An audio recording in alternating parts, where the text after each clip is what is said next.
नमस्कार मित्रांनो, हे तुम्ही स्किप करू शकत नाही. मी आता जे काय सांगतो ते व्यवस्थित ऐका आणि मगच पुढचा व्हिडिओ पहा, तेव्हाच तुम्हाला फायदा होईल. पुढच्या व्हिडिओमध्ये ऑप्शन्स ट्रेडिंग मी शिकवलेलं आहे. ऑप्शन्स ट्रेडिंग बेसिक नाहीये, थोडंसं ॲडव्हान्स लेवलचं आहे. जे ऑप्शन्स ट्रेडिंग लाईव्ह करताना लाईव्ह शिकवले, कोणकोणते प्रॉब्लेम येतात, मग त्याच्यामध्ये इंडेक्स ऑप्शन सुद्धा शिकवले आणि स्टॉक ऑप्शन सुद्धा शिकवले. त्याच्यामध्ये कोणती स्ट्राईक प्राइस निवडायची, लाईव्ह मार्केटमध्ये कसं ते सिलेक्ट करायचं, ऑप्शन बाईंग कोणत्या कंडिशन्समध्ये करायचं असतं, ऑप्शन सेलिंग कधी करायचं असतं, योग्य स्टॉप लॉस कसा लावायचा, ऑप्शनमध्ये स्टॉप लॉस जातो पण तुमच्या इंडेक्समध्ये जात नाही, त्याचं काय सोल्युशन आहे, थीटा डिके कशा प्रकारे कॅल्क्युलेट करायचा, तो कसा मॅनेज करायचा, हे सगळं ॲडव्हान्स पद्धतीने सोप्या भाषेमध्ये पुढच्या व्हिडिओमध्ये शिकवले.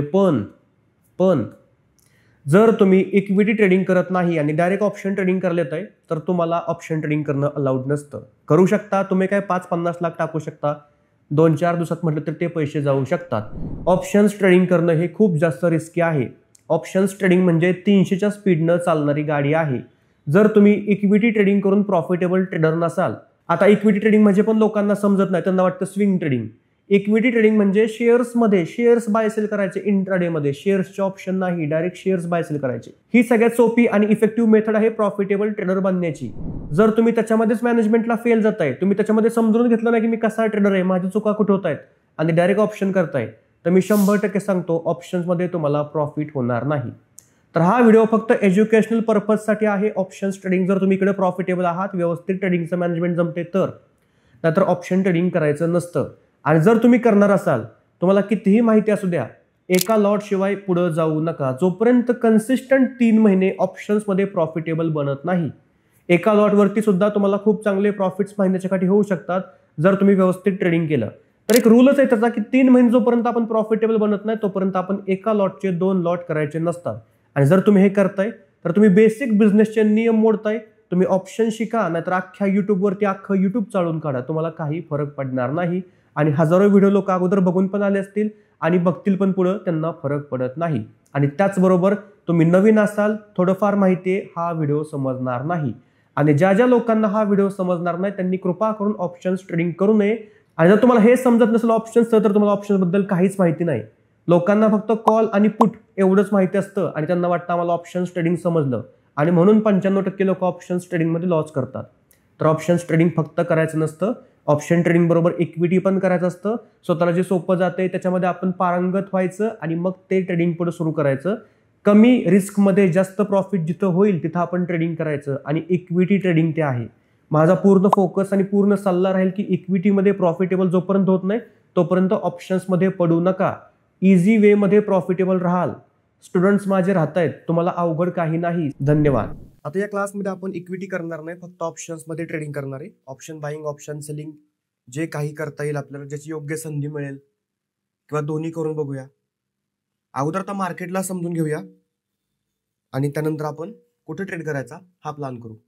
आपण Nifty, bank Nifty, Sensex, Fin Nifty याच्यामध्ये पण ऑप्शन्स ट्रेडिंग करू शकतो किंवा आपण स्टॉक्समध्ये पण ऑप्शन्स ट्रेडिंग करू शकतो. स्टॉक्समध्ये कसं करायचं ते पण बघूया. तर ठराविकच स्टॉक्स असतात त्याच्यामध्ये आपण ऑप्शन्स ट्रेडिंग करू शकतो आणि इंडेक्स आहेत जे त्याच्यामध्ये आपण ऑप्शन्स ट्रेडिंग करतोय. आता पहिल्यांदा आपण निफ्टी बघूया की निफ्टीमध्ये आपल्याला कशा प्रकारे करता येईल. अकाउंट लॉग इन करून ठेवलं, या ठिकाणी 3 लाख रुपये ऍड केलेले आहेत आणि त्याच्यामध्ये 12 रुपये कमी झालेत 3 लाखातले ऑटोमॅटिकली. तर हे पैसे का कमी होतात 12 रुपये? जेव्हा आपण गुगल पे, फोन पेने पेमेंट करतो तेव्हा जास्तीत जास्त 1 लाख रुपये तुम्ही ऍड करू शकता एका दिवसात. आणि जेव्हा तुम्ही नेट बँकिंगने ऍड करता, हे मी नेट बँकिंगने एकदम 3 लाख ऍड केले, तर तेव्हा असे 12-15 रुपये त्यांचे टॅक्सेस जातात. नेट बँकिंगचे असतात किंवा कोणाची जरूरचे असतील त्याचे. आणि जर गुगल पे, फोन पेने 50,000 1 लाख केले तर मग तुमचे काही टॅक्सेस वगैरे जात नाही, ते 10-12 रुपये त्याच्यामुळे गेलेले आहेत. ठीक आहे. आता निफ्टीचा आपण समजा या ठिकाणी ट्रेडिंगचा प्लॅन करतोय. निफ्टीच्या 2 लेवल्स आहेत. आता या 2 लेवल्स 15 मिनिटांच्या टाइम फ्रेमवरती पाहिल्या तर आपण त्याला कसं ठरवू शकतो की ही मोठी लेवल आहे, छोटी लेवल आहे. तर सगळ्यात पहिलं हा आहे आपला डिमांड एरिया. इथं आपण नक्कीच लॉंग एंट्रीचा 100% प्लॅन करणार. जर मार्केट त्या ठिकाणी आलं, लॉंग कन्फर्मेशन दिले तर आपण लॉंग एंट्री करणार. आणि त्यानंतर आता ह्या लेवलची काही गरज नाही आता आपल्याला ड्रॉ करायची, खूप लांब लेवल आहे, मी रिमूव्ह करून टाकली. 15 मिनिटांची टाइम फ्रेम आहे. सगळं मार्केट समजून आपण 15 मिनिटांच्या टाइम फ्रेमवरतीच घेतलं पाहिजे, म्हणजे 5 मिनिटांच्या टाइम फ्रेमला जास्त कन्फ्युजन नाही होणार. आता या ठिकाणी हा पण एक सपोर्ट ड्रॉ केला. आता हा 1 तासाच्या टाइम फ्रेमवरती सपोर्ट ड्रॉ केलेला आहे मी. आता मार्केट या सपोर्टला टच करायला आले, हे दिसते आपल्याला 15 मिनिटांच्या टाइम फ्रेमवरती. आपण ट्रेड करायला घाई नाही केली पाहिजे. का?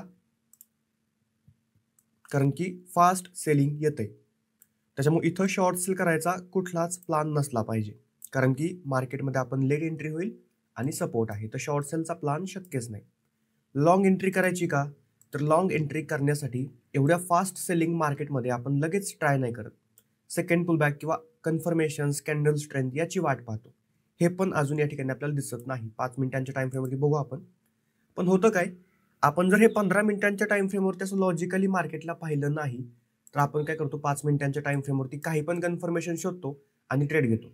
पण त्याच्यामध्ये काही पण कन्फर्मेशन्स कोणते येतात, की हे मार्केट पडतंय, बॉटमला आले आणि तो हॅमर बनतोय. आता तो हॅमर नाही, डोजी आहे.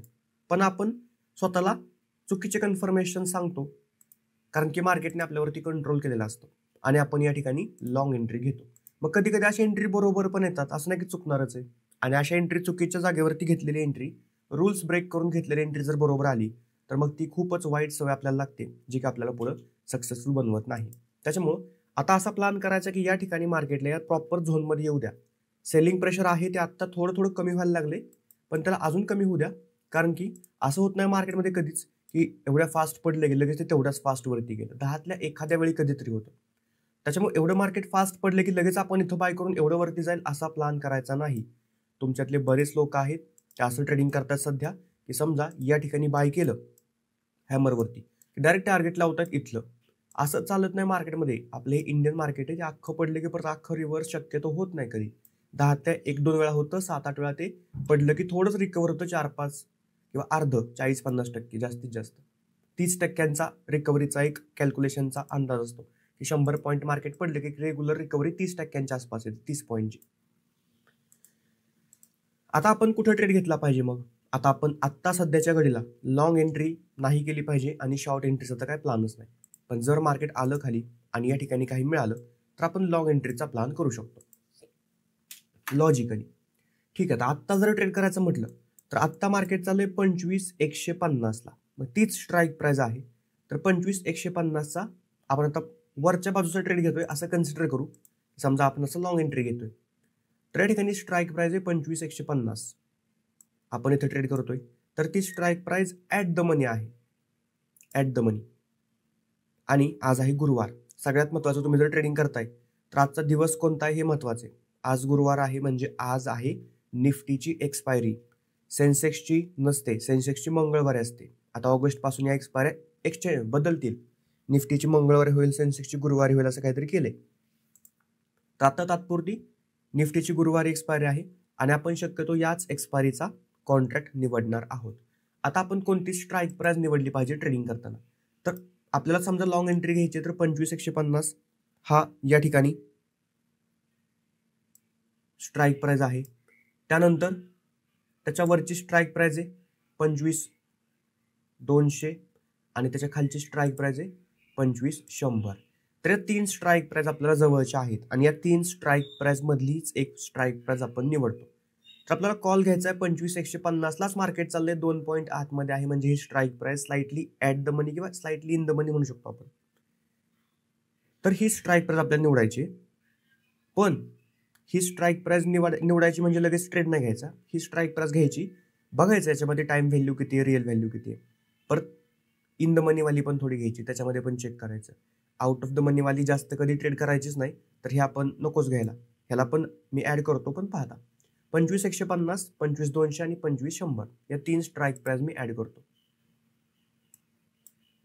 आणि कॉल ऑप्शन आपल्याला घ्यायचं आहे, कारण की आपण लॉंग एंट्रीचा प्लॅन करणार आहे.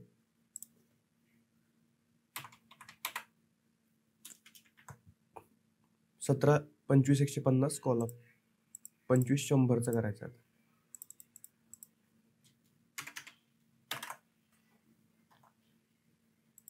2-3 स्ट्राईक प्राइस मध्ये कायम कॉम्पॅरिझन करायचं, तेव्हा तुम्हाला एक योग्य स्ट्राईक प्राइस मिळते. आणि ऑप्शन्स बाईंग करणारे तर थीटा कमी असला पाहिजे, ऑप्शन सेलिंग करणारे तर थीटा जास्त असला पाहिजे, म्हणजेच टाइम व्हॅल्यू जास्त असली पाहिजे.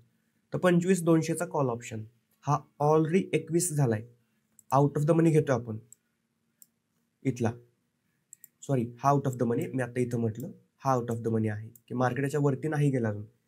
आता ही स्ट्राईक प्राइस ऑलरेडी 20 रुपयावरती आलेली आहे. म्हणजे मार्केटच्या लोकांना, ट्रेडिंग करणाऱ्या लोकांना माहिती आहे की निफ्टी इथपर्यंत येणं अवघड आहे.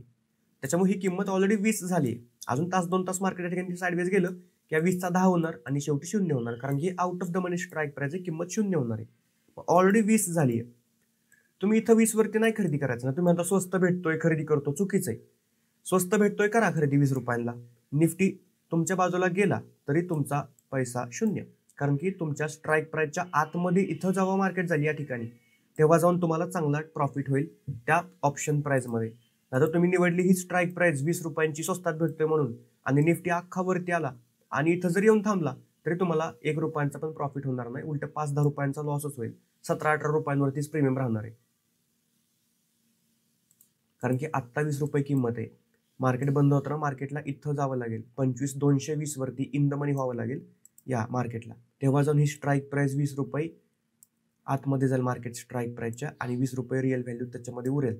म्हणजे इथून निफ्टी इथपर्यंत गेल्यावरती तुम्ही ब्रेक इव्हन वरती याल तुमच्या ऑप्शनच्या ट्रेडला आणि इथून निफ्टीवरती गेल्यानंतर तुम्हाला प्रॉफिट होईल. जर तुम्ही संध्याकाळपर्यंत थांबणार आहे, मार्केट बंद होईपर्यंत तो ट्रेड होल्ड करणार आहे तर. त्याच्यामुळे out of the money strike price option buying करण्यात जास्त लॉजिक नसतं. एक्सपायरी दिवशी तर कधीच out of the money strike price निवडायची नाही. हे जे मी वाक्य बोलतोय ते तुम्ही परत रेकॉर्डिंग पाहताना लिहून घ्या, महत्वाचे आहेत. ॲट द मनी आणि इन द मनी बघूयात आपण. आउट ऑफ द मनीचा विषय आपण संपवला, घ्यायची नाही आपल्याला. ॲट द मनी आहे 42 रुपयांना आणि इन द मनी आहे 77 रुपयांना. आता 42 रुपयांना आणि हा इन द मनी 77 रुपयांना. तर हा जो 77 रुपयांना प्रीमियम आहे, मार्केट आता 50 पॉईंट इन द मनी आहे, म्हणजे त्यातले 50 पॉईंट ही रिअल व्हॅल्यू झाली आणि वरचे 27 पॉईंट ही झाली टाइम व्हॅल्यू. म्हणजे हा जर आपण ऑप्शन प्रीमियम निवडला तर याच्यामध्ये 27 पॉईंट ही टाइम व्हॅल्यू आहे, ठीक आहे. आणि जर आपण ॲट द मनीची स्ट्राईक प्राइस निवडली तर त्याची किंमत काय आहे, काहीतरी 40. तर ॲट द मनी म्हणजे आता थोडा इन द मनी झाला, 5 पॉईंट इन द मनी झाला, तर 40 पॉईंट याच्यामध्ये टाइम व्हॅल्यू आहे. आणि ही जर आपण स्ट्राईक प्राइस निवडली तर याच्यामध्ये 27 पॉईंटची टाइम व्हॅल्यू आहे. तर पहा मग कुठला बेटर आहे. ज्याच्यामध्ये कमी टाइम व्हॅल्यू तो ऑप्शन्स आपण निवडलेला कधीही चांगला. तर ही जी स्ट्राईक प्राइस आहे याच्यामध्ये कमी टाइम व्हॅल्यू आहे, तर ही स्ट्राईक प्राइस निवडणंच आपल्याला सोपं राहील, फायद्याचं राहील. आणि त्याचबरोबर ही इन द मनी असल्यामुळं इथून मार्केटवरती गेलं की डेल्टाचं स्पीड असणार आहे जवळपास 0.6. ही स्ट्राईक प्राइस आपण निवडली की डेल्टाचं स्पीड जवळपास 0.5 असणार आहे, कारण की ही at the money strike price आहे. ही in the money strike price आहे, डेल्टा अप्रॉक्सिमेटली 0.6 असणार आहे. तर अशा प्रकारे आपण ही स्ट्राईक प्राइस निवडली पाहिजे, कारण की या स्ट्राईक प्राइसवरती 40 रुपये थीटा टाइम व्हॅल्यू आहे. आणि ही स्ट्राईक प्राइस जर निवडली तर या ठिकाणी 27 रुपयांच्या आसपासच टाइम व्हॅल्यू आहे. तर ऑप्शन बाईंग आपण करतोय तर टाइम व्हॅल्यू ज्याच्यामध्ये कमी तो ऑप्शन प्रीमियम निवडला पाहिजे, कारण की मार्केट थोडं साईडवेज गेलं की टाइम व्हॅल्यू पटकन 0कडे जाते. आता दोन्ही ट्रेडमध्ये आपल्याला रिस्क रिवॉर्ड ऑलमोस्ट सेम येऊ शकतो, कारण की या ठिकाणी मार्केट थोडं साईडवेज गेलं की थीटा पडणार आहे, किंवा ही स्ट्राईक प्राइस जर आपण निवडली आणि मार्केट थोडं अपोजिट गेलं तर याचं जे 77 रुपयांचं प्रीमियम आहे त्याच्यामध्ये जी रिअल व्हॅल्यू आहे ती पण कमी होणार आहे. तर जास्त डिफरन्स काय येत नाही, पण जर सेफ ट्रेडिंग करायचं आहे किंवा थीटा डिकेचा जो डिसएडव्हान्टेज आहे ऑप्शन बायर्सला त्याच्यापासून थोडंफार जर आपल्याला कव्हर करायचं वाचायचं ऑप्शन बायरला, तर अशा प्रकारे आपण स्ट्राईक प्राइस निवडायची. प्रत्येक वेळीच नाही, पण प्रत्येक वेळी हे बघायचं की कुणामध्ये किती टाइम व्हॅल्यू आहे. आणि जर खूप जास्त तफावत असेल, आता हे खूप जास्त आहे 40 आणि 27, हे 13 पॉईंटचा फरक नाही, पर्सेंटेज वाईज पाहिलं तर हा खूप मोठा फरक आहे, 30-25-30% फरक आहे. तर समजा 100 आणि 110 अशी टाइम व्हॅल्यू असेल दोन ऑप्शन्समध्ये, तर तुम्ही कोणताही निवडा जो तुम्हाला कम्फर्टेबल वाटतोय तो. पण जर 40 आणि 27 पर्सेंटेज वाईज हे खूप मोठी तफावत आहे, तर आपल्याला 27 वाला निवडला पाहिजे. तर या ठिकाणी आपण हा किती रुपयांना होता, हा निवडला असता 74 रुपयांना, जो की आता 80 चाललाय. अशा प्रकारे आपण एंट्री करायची आहे. कधी कधी तुम्हाला तुमची निवडलेली स्ट्राईक प्राइस जास्त प्रॉफिट देईल, तर कधी कधी जे तुम्ही निवडली नाही शेजार पदार्थाची स्ट्राईक प्राइस मार्केट जास्त प्रॉफिट देईल त्या ठिकाणी. त्याचा विषय नाही घ्यायचा, आपण जी स्ट्राईक प्राइस निवडली त्याच्यावरतीच फुल फोकस करायचा. आता हा जो निफ्टी आहे या निफ्टीची प्राइस ॲक्शन पाहता तो पूर्णपणे आज बियरिश आहे.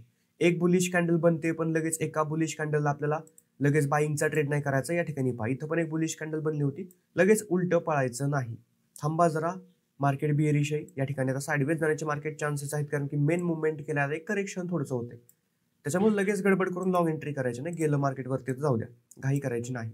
तर अशा प्रकारे आपण स्ट्राईक प्राइस निवडली. आता त्यानंतर येतो ऑप्शन प्रीमियम. याचा आहे 40-45 रुपये, याचा आहे 80 रुपये. तर असं नाही विचार करायचा की हा 40 रुपयांना म्हणजे स्वस्त भेटतोय आणि हा 80 रुपयांना म्हणजे महाग भेटतोय. हा जो 80 रुपयांना आहे याच्यामध्ये 60 रुपयांची रिअल व्हॅल्यू आहे, जी की शून्य होणार नाही एक्सपायरी दिवशी, किंवा एक्सपायर जरी झालं मार्केटात काही त्या ठिकाणी तर यातले 50 रुपये तरी उरणार आहेत आणि वरचे 25 रुपयेच फक्त कमी होणार आहेत टाइम व्हॅल्यूमुळे. पण जर तुम्ही 43 रुपयांचा प्रीमियम घेतला तो पूर्णपणे टाइम व्हॅल्यू आहे, तो पूर्ण शून्य होणार आहे, म्हणजे तिथं 43 रुपये कमी होणार आहे. त्याच्यामुळे स्वस्त कुठला भेटतोय हे महत्वाचं नाही. रिअल व्हॅल्यू, टाइम व्हॅल्यू आणि मार्केट संपायला किती वेळ राहिलाय, एक्सपायरी यायला किती वेळ राहिलाय, मग आपण कोणता निवडला पाहिजे. तर युजली जेव्हा एक्सपायरीचा दिवस असतो तेव्हा तुम्ही इन द मनी स्ट्राईक प्राइसच निवडली पाहिजे, आणि ती पण इन द मनी म्हणजे एकच स्ट्राईक प्राइस इन द मनी निवडायची, खूप जास्त नको. किंवा जर कम्फर्टेबल असाल तर ॲट द मनी निवडा. आउट ऑफ द मनीचा विषय जास्त करून आपल्याला ट्रेडिंग करण्यासाठी येत नाही. आणि जेव्हा रेग्युलरचे दिवस असतात तेव्हा मग तुम्ही at the money strike price निवडली तरी चालते. आता दुसरा पॉईंट, या ठिकाणी ऑप्शन बाईंग केलं पाहिजे की सेलिंग केलं पाहिजे. आता या ठिकाणी आपण पाहिलं की 27 रुपयांचा थीटा आहे. मार्केट जर या ठिकाणी स्लोली एकदमच स्लोली वरती इथपर्यंत पोहोचलं तर आपल्याला काही खास प्रॉफिट होणार नाही, कारण की मार्केटने टाइमपास केला. मार्केटने एक 15-20 मिनिटात वरती गेलं तर तो 80 रुपयांचा 100ला जाईल, परत मागे येईल, तो 20 रुपयांचा पटकन प्रॉफिट आपल्याला घेता येईल. पण जर मार्केटने टाइमपास केला तर सगळेच ऑप्शन्स प्रीमियम पडणार आहेत. आणि हा 80 रुपयांना, हा 40 रुपयांना, म्हणजे आत्ता वाजले 11, 12, 1, 2, 3, 4 तासांमध्ये 40 रुपयांच्या आसपास यांना प्रीमियम कमी करायचं आहे, संपवायचं आहे. म्हणजे तासाला 10 पॉईंट प्रीमियम कमी होणार आहे, ह्याचा अंदाज लावायचा. तासाला 10 पॉईंट म्हणजे झालं तर तुम्ही एका तासात किती मिनिटं असतात, 60 मिनिटं, तर तसं कॅल्क्युलेशन करू शकता. हा एक अंदाजे कॅल्क्युलेशन आहे. डन. तर अशा प्रकारे आपल्याला स्ट्राईक प्राइस निवडायची आहे. कधी कधी ॲट द मनी निवडावी लागते, कधी कधी इन द मनी निवडावी लागते. या दोन स्ट्राईक प्राइस मधलीच एक स्ट्राईक प्राइस प्रत्येक ट्रेडला आपल्याला निवडायची. ऑप्शन बाईंग करायचं का सेलिंग करायचं तुमच्यावरती आहे. मी या ठिकाणी काय केलं असतं ते पण सांगतो. आणि ऑप्शन सेलिंग बद्दल आपण जर विचार केला तर तो विचार आपण कसा केला असता, किंवा आता ऑप्शन सेलिंगचा प्लॅन आपण कसा करणार हे पण बघूया. ठीक आहे, इथपर्यंत जे काय मी सांगितलं ते समजलं का तुम्हाला? चल सांगा मला, म्हणजे पुढचं सांगतो. आता ऑप्शन्स बद्दल बघितलं की स्ट्राईक प्राइस कशी निवडायची, पण आता आपण पाहिलं ऑप्शन बाईंगसाठी कशी स्ट्राईक प्राइस निवडायची, कारण की आपण कमी थीटावाला निवडतोय. आता जर मला या ठिकाणी ऑप्शन सेलिंग करायचंय तर मी काय करणार, कॉल बाय करण्याऐवजी पुट सेल करणार. पण समजा आपण आता असा ट्रेड घेतोय तर शॉर्ट सेलचा ट्रेड घ्यायला आपण पुट बाय करण्याऐवजी कॉल सेल करतो. तर आता आपल्याला कॉल सेल करायचा आहे आणि मी या ठिकाणी चार्ट लावला कॉलचा, तर हा 23 रुपयांना आहे. 30-35च्या खालचे प्रीमियम कधीच सेल करायचे नाहीत ऑप्शन सेलिंग जर करताय तर निफ्टीमध्ये, बँक निफ्टीमध्ये पण, कारण की ते ऑलरेडी शून्य झालेले आहेत. तुम्हाला किती प्रॉफिट होणार जास्तीत जास्त. आता हा 23 रुपयांचा जर तुम्ही शॉर्ट सेल केला आणि निफ्टी तुमच्या बाजूला 1000 पॉईंट जरी पडला तरी 24 रुपयांचा जास्तीत जास्त 10 रुपये होईल आणि तुम्हाला 14 पॉईंटचा प्रॉफिट होईल, कारण की हा शून्य होणार आहे 3:30 वाजता. त्याच्यामुळे कितीही मार्केट तुमच्या बाजूला गेलं तरी हे ऑप्शन्स प्रीमियम तुम्हाला जास्त प्रॉफिट देणारच नाहीत. प्रॉफिट 5-10 पॉईंट देतील. तर आउट ऑफ द मनीचे ऑप्शन प्रीमियम कधीही निवडायचे नाहीत ऑप्शन सेलिंग करताना, कायम लक्षात ठेवा. आपल्याला ऑप्शन सेलिंग करायचे याचा अर्थ प्रीमियम जास्त असलं पाहिजे आणि त्याच्यामध्ये टाइम व्हॅल्यू पण जास्त असली पाहिजे.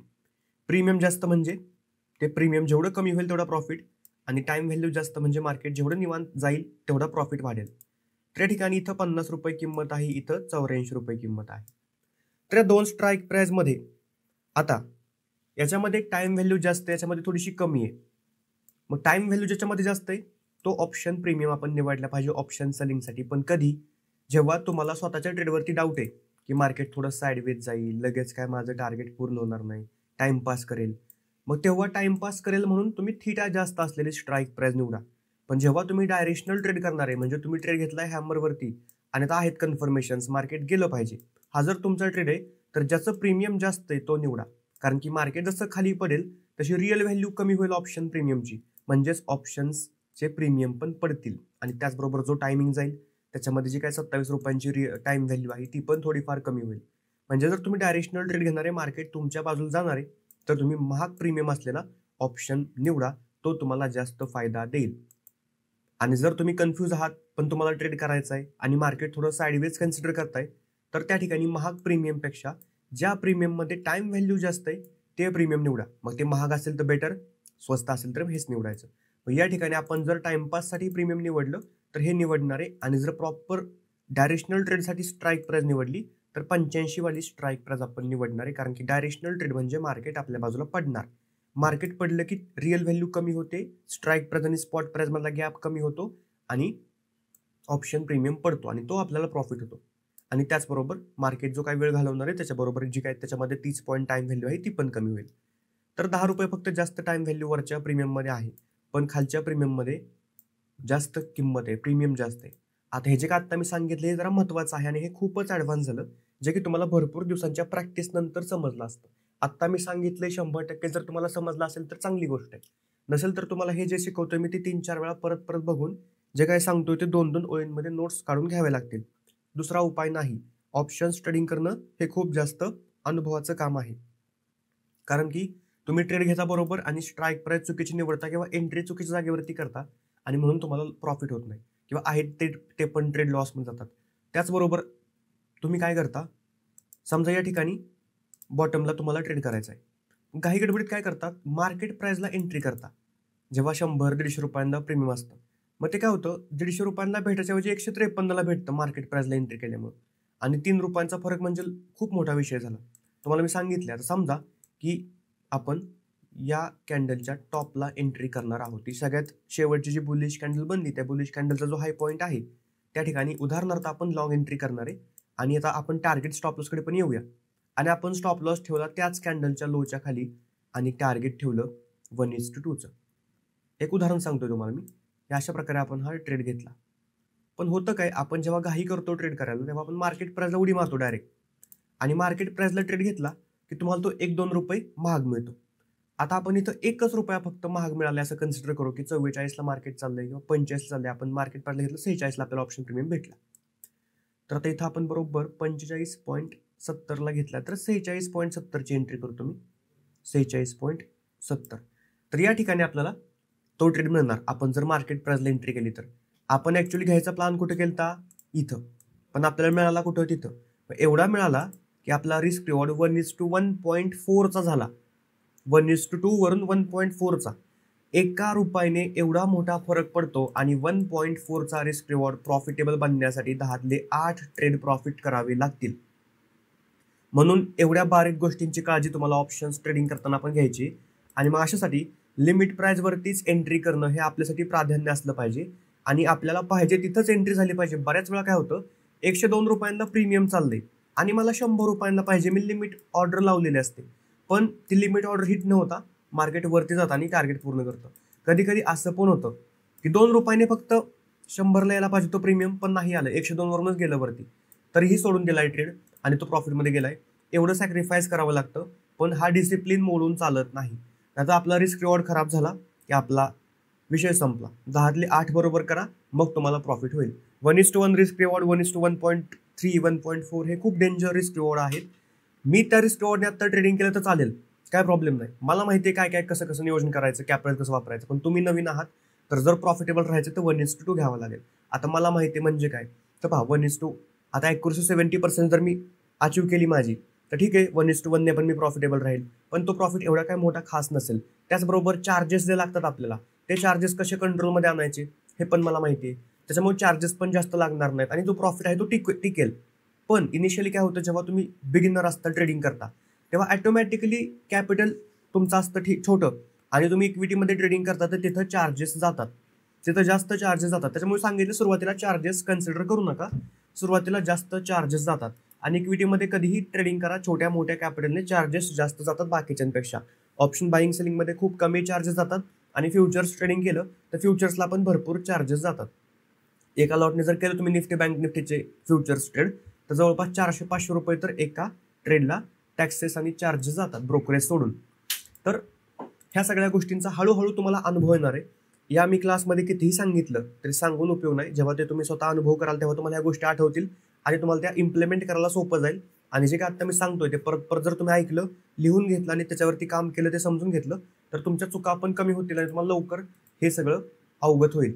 ठीक आहे, तर आता आपण ऑप्शन सेलिंग पण पाहिलं, बाईंग पण पाहिलं. ऑप्शन सेलिंगसाठी आपण ॲट द मनी आणि इन द मनी. आणि ऑप्शन बाईंगसाठी पण ॲट द मनी आणि इन द मनी ह्या 2 स्ट्राईक प्राईस निवडायच्या.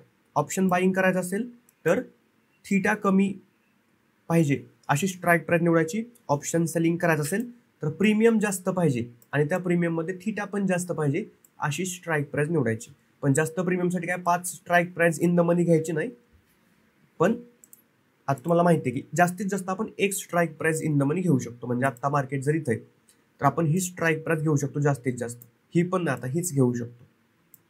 किंवा आता हे मार्केट जवळ या स्ट्राईक प्राईसच्या फक्त 10 पॉईंट, मग तुम्ही ही स्ट्राईक प्राईस घेऊ शकता 1 स्ट्राईक प्राईस इन द मनी. पण मार्केट थोडं वरती गेलं की ही झाली in the money strike price, मग ही सोडून द्यायची आणि या स्ट्राईक प्राईसची ट्रेड करायची. अगोदर जर घेतला असेल ट्रेड या स्ट्राईक प्राईसवरती तर तोच कंटिन्यू करा, बदलायची गरज नाही.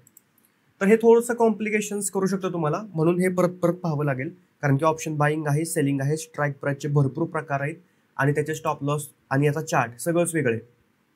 आता आपण येऊया ऑप्शनच्या चार्टकडे. तर निफ्टीचा चार्ट हा असा आहे, तर ऑप्शनचा चार्ट त्याच्याबरोबर असा असणार आहे. सेम असतो ना कॉलचा चार्ट. पण बऱ्याच वेळा काय होतं, समजा निफ्टी असा वरती गेला शेवटी, तर ऑप्शन्स हा वरती न जाता अशा प्रकारेच मुवमेंट करतो. म्हणजे ऑप्शन्समध्ये राईज येत नाही, ऑप्शन प्राईजमध्ये राईज येत नाही. का?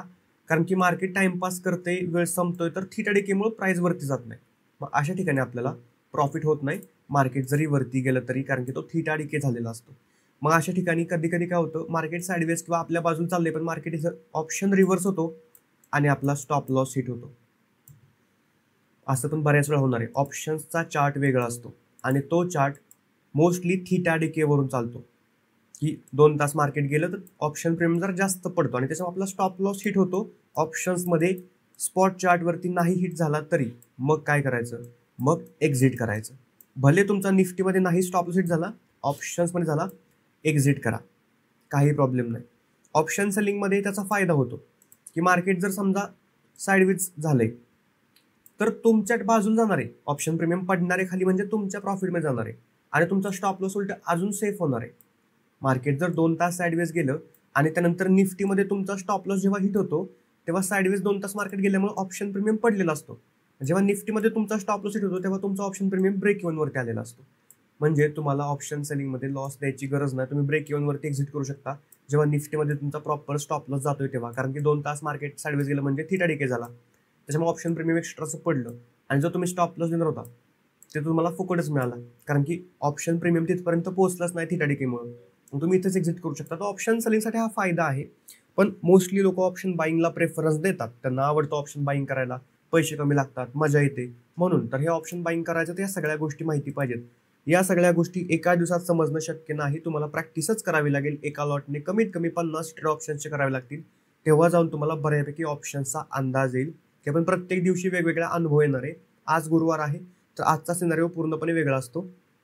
उद्या शुक्रवार आहे, नेक्स्ट एक्सपायरी आपण ट्रेड करणार तर त्याचे प्रीमियम्स वेगळे असतात, दिवस वेगळा असतो, टाईम व्हॅल्यू जास्त असते, 5-6 दिवस मार्केट एक्सपायर होलं असतात, मग थीटा डिके कमी होतो, बऱ्याच काही गोष्टी असतात. तर प्रत्येक दिवस वेगळा आहे, तर प्रत्येक दिवशी वेगळा प्लॅन असतो आपला ऑप्शन्समध्ये जर ट्रेडिंग करायचं तर. जास्त कॉम्प्लिकेटेड काही नाही.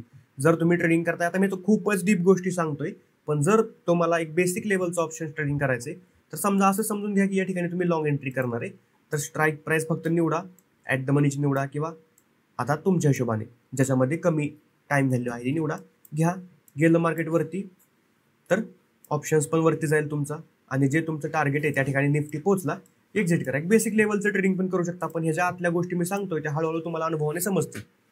आता या ठिकाणी मॅनेजमेंट कसं करायचं ऑप्शन्सचं, तर समजा या ठिकाणी आपण ट्रेड घेतला तर स्टॉप लॉस आपण लावणार आहे इथं आणि टार्गेट आपण लावणार आहे हा रेजिस्टन्स. अशा प्रकारे आपण ट्रेड घेतला. पण आता आपण निफ्टीमध्ये ट्रेड घेतोय, पण निफ्टीच्या कॉल ऑप्शनमध्ये आपण ट्रेड घेणार आहे. निफ्टीमध्ये जर आपला स्टॉप लॉस हिट झाला, टार्गेट हिट झालं तर कधी कधी इथं नाही होणार, इथं वेगळीच काय प्राइस ॲक्शन बनेल, थोडीफार कमी जास्त. आता या ठिकाणी पहा, अख्खी कॅन्डल रिव्हर्स झाली, इथं झाली आहे का? अजिबात नाही झाली, पण या ठिकाणी झाली. मग काय करा, अशा ठिकाणी काय करायचं सांगतो. तर आपला स्टॉप लॉस कुठे हे फायनल करा की आपला स्टॉप लॉस आहे आजच्या डेच्या लोच्या खाली. मग इथं कुठे डेचा लो, इथं या ठिकाणी डे लो आहे. मग इथं आपला स्टॉप लॉस असणार आहे आणि हा स्टॉप लॉस सिस्टीमला लावून टाकायचा 0 मिनिटात. कसं लावायचा ते पण करून दाखवतो. तर सिस्टीमला लावून टाकायचा. बऱ्याच वेळा काय होणार, निफ्टी खाली येणार आणि इथून रिव्हर्स होणार आणि आपलं टार्गेट पूर्ण होणार. पण जेव्हा तो इथून रिव्हर्स होणार आहे ना, तेव्हा तुमचा स्टॉप लॉस हिट होणार आहे ऑप्शन्समध्ये आणि तुम्हाला लॉस घेऊन बाहेर पडावं लागेल. आणि बाहेर पडायचं ऑप्शन बाईंग हेच आहे. असं होणार 10तल्या 2-3 वेळा तुमच्याबरोबर. आणि स्टॉप लॉस देऊन तुम्ही बाहेर पडायचं का सांगतोय मी, ही एक चांगली सवय झाली. भले लॉस होऊ द्या एखाद्या ट्रेडला, तो छोटा लॉस होईल, ही एक चांगली सवय झाली. पण जर तुम्ही या ठिकाणी स्टॉप लॉस नाही दिला, आज एक्सपायरी आहे आणि एकच फक्त मोठी कॅन्डल आली की तुमचं 40 रुपयांचं प्रीमियम डायरेक्ट 10 रुपयांवरती येणार आणि तुम्ही मग त्या 10 रुपयांवरती एक्झिट नाही करणार आणि ते पुढच्या तासाभरामध्ये शून्य होणार. म्हणजे तुम्ही लावलेले पैसे शून्य व्हायला जास्त वेळ लागणार नाही जर ऑप्शन बाईंग करून तुम्ही स्टॉप लॉस नाही दिला. आणि इथं मार्केट आलं 10, 15, 20 रुपये किंमत झाली 40 रुपयांच्या प्रीमियमची, तुम्ही ॲव्हरेजिंग सुरू करता की 20 रुपयांना भेटतो, अजून थोडे पैसे लावले म्हणजे 30 रुपयांना ॲव्हरेज होईल. असं करता करता तुम्ही अख्खा अकाउंट लावता त्या ट्रेडला आणि तो ट्रेड शून्य होतो आणि तुमचं अख्खं कॅपिटल एका दिवशी शून्य होतं. कशामुळं? फक्त एक छोटा लॉस नकोय मला म्हणून. तर एक छोटा लॉस नकोय म्हणून तुम्ही अख्खं कॅपिटल घालवता जे तुम्हाला समजत पण नाही. त्याच्यामुळं एक लॉस एक्स्ट्रा होऊ द्या. आपलं मार्केट प्रॉफिटमध्ये गेलं तरी ऑप्शनमध्ये लॉस झाले होऊ द्या, पण तुम्ही छोट्या लॉसमध्येच एक्झिट करायचंय. आता यासाठी काय उपाय असू शकतात? होतं काय, निफ्टी तर वरती जाणार आहे, टार्गेट देणार आहे, पण बरेच वेळा असं होतं की ऑप्शन्स येतात आणि लिक्विडिटी घेऊन जातात. याला आपण मॅन्युप्युलेशन म्हणू शकतो की लोक मॅन्युप्युलेट करतात ऑप्शन चार्टला, म्हणजेच ट्रॅप करून जातात की इथं लोक बाय केलेत ना तर यांना ट्रॅप फक्त केलं आणि मग ऑप्शन प्रीमियम पण वरती गेला. ऑप्शन प्रीमियम बऱ्याच वेळा असं करतो की निफ्टीमध्ये ट्रॅप होत नाही पण ऑप्शन आपले स्टॉप लॉस घेऊन जातो. मग अशा ठिकाणी आपण स्टॉप लॉस द्यायचा किंवा जर तुम्ही थोडेसं रिस्क घेऊ शकता किंवा थोडा अजून ॲडव्हान्स ट्रेडिंग जर तुम्हाला करायचं असेल तर काय करायचं, आपल्याला माहिती आहे आपण या ठिकाणी एक्झिट करणार आहे, मग तुम्ही इथं स्टॉप लॉस लावायचा या ठिकाणी 30चा. कारण की मार्केट जर आलं जास्त तर इथून रिव्हर्स होईल. आपण स्टॉप लॉस अजून 4-5 पॉईंट इथं लावायचं, 32चा लावा, 30चा लावा. या स्टॉप लॉसवरती आपल्याला एक्झिट नाही करायचं. हा फक्त सेफ साईडला लावलाय की मार्केट जर पटकन मोठी कॅन्डल आली खाली पडलं तर जास्तीत जास्त 4 रुपये आपण एक्स्ट्रा स्टॉप लॉस लावलाय तो जाईल. पण आपण इथंच एक्झिट करणार आहोत प्रॉपर लॉजिकने. पण कधी कधी काय होतं, मार्केट येतं आणि पटकन येऊन लगेच रिव्हर्स होतं, तर आपण वाचू शकतो. आणि जे मार्केट ट्रॅप करून ऑप्शन परत वरती जातो त्याच्यामध्ये पण आपण सेफ साईडला वाचू शकतो आणि आपला स्टॉप लॉस हिट होणार नाही. काय करायचं, फक्त एक 4-8 रुपयाने स्टॉप लॉस जास्त लावायचा. जो रेग्युलरचा स्टॉप लॉस आपला येतोय त्याच्यापेक्षा 4-5 रुपयाने जास्त स्टॉप लॉस लावायचा. जर मार्केट आलं आणि याच ठिकाणी थांबलंय थोडा वेळ आणि प्रॉपर झालाय स्टॉप लॉस हिट तर डायरेक्ट एक्झिट करायचं आहे त्या किमतीवरती आणि ही ऑर्डर कॅन्सल करायची. म्हणजे आपण आपल्या स्टॉप लॉसवरतीच एक्झिट करणार आहे. पण बऱ्याच वेळा असं होतं की मार्केट येतं आणि पटकन रिव्हर्स होतं, मग त्या ठिकाणी आपण वाचणार आहे आणि आपला स्टॉप लॉस हिट नाही होणार. एक 4-5 पॉईंटने फक्त एक्स्ट्रा स्टॉप लॉस लावायचा आहे. हे पण तुम्ही करू शकता. फक्त हे थोडंसं ॲडव्हान्स मॅनेजमेंट आहे, त्यासाठी तुमच्याकडं ट्रेड मॅनेजमेंट परफेक्ट पाहिजे, इमोशनल तुम्ही नाही झाला पाहिजे आणि तुमच्याकडे नियम फॉलो करण्याची कॅपॅसिटी पूर्ण पाहिजे, तेव्हा जाऊन हे फॉलो करता तुम्ही. ऑप्शन बाईंगमध्ये मी शक्यतो असं करतो, जेव्हा मार्केटमध्ये मी ट्रेड घेतल्यानंतर असं दिसतंय मला की अशा प्रकारे की लिक्विडिटी घेऊन मार्केट जाऊ शकतं आणि आपण एंट्री घेतल्यानंतर मोस्टली मार्केट हे लगेच वरती जर गेलं तर मग काय प्रॉब्लेम नसतो. आपण आपला स्टॉप लॉस आहे त्या ठिकाणीच ठेवायचा, कारण की मार्केट जर तिथं वरती जाऊन अख्खं रिव्हर्स होतंय मग काहीच प्रॉब्लेम नाही. आणि ट्रेल कसा करायचा स्टॉप लॉस, तर निफ्टीमध्ये ट्रेल करायचं की इथं त्यानंतर इथं त्यानंतर इथं आणि इथं ट्रेल करून ऑप्शन्समध्ये जेव्हा इथला ट्रेलिंग स्टॉप लॉस हिट होईल तेव्हा ऑप्शन्समध्ये आपण एक्झिट करायचं. बऱ्याच वेळा असं होतं की ऑप्शन प्रीमियम पूर्णपणे कमी झालेला असतो. जेव्हा निफ्टीमध्ये आपल्याला प्रॉफिटमध्ये आपण स्टॉप लॉस ट्रेल करतो, ऑप्शन प्रीमियम आपला थोडा लॉसमध्येच आपल्याला ट्रेड कट करायला लावतो. थीटा डिकेमुळे ऑप्शन्स हा प्रॉब्लेमच आहे, याच्यावरती काहीच सोल्युशन नाही.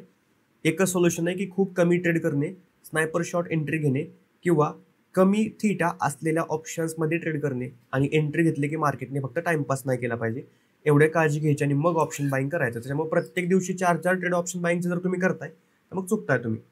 तर या सगळ्या गोष्टी विचारात घ्याव्या लागतात. भरपूर काही गोष्टी सांगितल्या, लक्षात राहणार नाहीत तुमच्या म्हणून सांगतोय. परत 2दा-3दा हे रेकॉर्डिंग पहा आणि प्रत्येक जो महत्त्वाचा पॉईंट आहे तो लिहून घ्या. एका तासाचं रेकॉर्डिंग बघायला 3 तास गेले पाहिजेत, ठीक आहे. तर या बऱ्याच गोष्टी आपल्याला विचारात घ्याव्या लागतात ऑप्शन बाईंग आणि सेलिंग करताना. तर मी तुम्हाला स्टॉप लॉस आणि टार्गेटचं मॅनेजमेंट सांगितलं. परत सांगतो की स्टॉप लॉस तुम्ही कशा प्रकारे लावायचा आहे. सेफ साईडला लावून ठेवू शकता, हिट होऊ द्या काय प्रॉब्लेम नाही. दुसरा 4-5 पॉईंट एक्स्ट्रा लावा ऑप्शन्समध्ये आणि इथं मार्केट आलं की एक्झिट करा तो स्टॉप लॉस. पण मार्केट जर क्विक वरती गेलं तर आपण वाचू शकतो आणि जर मार्केट क्विक खाली आलं तर आपण सेफ साईडला 4 रुपयांनी जास्त स्टॉप लॉस लावलाय. टार्गेटचा विषय काय, हे आपलं टार्गेट आहे.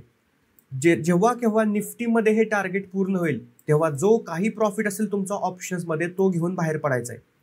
कारण की लॉजिकल टार्गेट आपण निफ्टीमध्ये लावलेला आहे आणि इथूनच मार्केट रिव्हर्स होणार आहे, कारण की आपण इथे अनालिसिस केलाय. ऑप्शन चार्टवरती कोणताच अनालिसिस करायचा नाही. ऑप्शन चार्टवरती एकच आपण छोटा अनालिसिस करतो, तो कोणता अनालिसिस सांगतो तो. पण जेव्हा तुमचं निफ्टीमध्ये टार्गेट पूर्ण होईल किंवा कोणत्याही ऑप्शनमध्ये HDFCमध्ये, ॲक्सिसमध्ये, बँक निफ्टीमध्ये टार्गेट पूर्ण होईल तेव्हा जो काही ऑप्शन्समध्ये प्रॉफिट असेल तो घेऊन बाहेर पडायचं. कधी कधी प्रॉफिट नसेल सुद्धा तर त्या शून्यावरती एक्झिट करायचं, कारण की थीटा डिके झालेला असतो मार्केट खूप जास्त साईडवेज गेल्यामुळं. आणि म्हणून मी तुम्हाला सांगितलंय की प्रत्येक ट्रेडचा स्क्रीनशॉट काढा. कसा काढा ते पण सांगितलंय. आता मागचे 10 ट्रेड तुम्ही स्क्रीनशॉट बघा तुमचे 10 ट्रेडमधला, की तुम्ही घेतलेला ट्रेड 15 मिनिटात पूर्ण होतोय का तास लागतोय, साईडवेज जातोय मार्केट नंतर पूर्ण होतोय. जर अशा प्रकारे होतंय तर तुम्ही ऑप्शन बाईंग करणं थोडं रिस्की आहे. जर तुमचं टार्गेट प्रत्येकच ट्रेडला लगेच पूर्ण होतंय तर बिनधास्त तुम्ही ऑप्शन बाईंग करू शकता. म्हणजे तुमचं ट्रेडिंग नेचर तुम्हाला मी नाही सांगणार, तुमचे स्क्रीनशॉट्स आणि तुमच्या एक्सेल शीटमध्ये ॲव्हरेज तुमचा ट्रेड होल्डिंग टायमिंग हे तुम्हाला सांगणार आहे. म्हणून डेटा अनालिसिस एवढा महत्त्वाचा आहे. भरपूर काय महत्त्वाच्या गोष्टी मी सांगतोय. आता ज्यांना ऑप्शन्स ट्रेडिंगबद्दल भरपूर चांगला अनुभव आहे त्यांना ह्या गोष्टी क्लिअरली समजत असतील. बऱ्याच लोकांना ह्या गोष्टी अर्धवट समजणार आहेत, म्हणून या गोष्टी परत परत पाहाव्या लागतील, सारखं सांगतोय. ठीक आहे. तर टार्गेटचा विषय कसा आहे, मार्केटने टार्गेट आता समजा या कॅन्डलने टार्गेट पूर्ण केलं, संपला विषय. इथं आपण एक्झिट करा. प्रॉफिट किती असेल ऑप्शन्समध्ये त्याचं काही घेणं देणं नाही, त्याचे कॅल्क्युलेशन आहे तो चालणार आहे. स्टॉप लॉस इथे हिट झाला आणि जर ऑप्शन्समध्ये हिट झालं नसेल तर थांबा. ऑप्शन्समध्ये स्टॉप लॉसला हिट होऊ द्या, काय प्रॉब्लेम नाही. त्याचबरोबर ऑप्शन्समध्ये स्टॉप लॉस हिट झाला तर एक्झिट करा. इथं नसेल हिट झाला तरीही एक्झिट करा. का? कारण की ऑप्शन्समध्ये हिट झालाय आणि इथं नाही हिट झाला आणि अजून मार्केट या ठिकाणी टाइमपास केला तर अजून थीटा घेऊन प्रीमियम अजून खाली जाईल. अजून निफ्टी साईडवर गेला आणि एक रेड कॅन्डल आली, प्रीमियम 0. म्हणजे जर तुम्ही ऑप्शन्समध्ये क्विकमध्ये छोट्या लॉसमध्ये बाहेर नाही पडला तर तुमचं कॅपिटल 0 किंवा तुम्हाला मोठा लॉस होऊ शकतो. ऑप्शन सेलिंगमध्ये ॲक्च्युली मोठा लॉस होत नाही. आपण जे थेरॉटिकली शिकलो ऑप्शन्स ट्रेडिंग, ऑप्शन बाईंगमध्ये लिमिटेड रिस्क असते, ऑप्शन सेलिंगमध्ये अनलिमिटेड रिस्क असते, तर ते फक्त थेअरी झाली. प्रॅक्टिकली ऑप्शन बाईंगमध्ये खूप जास्त रिस्क आहे जर तुम्ही छोट्या लॉसमध्ये बाहेर नाही पडला तर.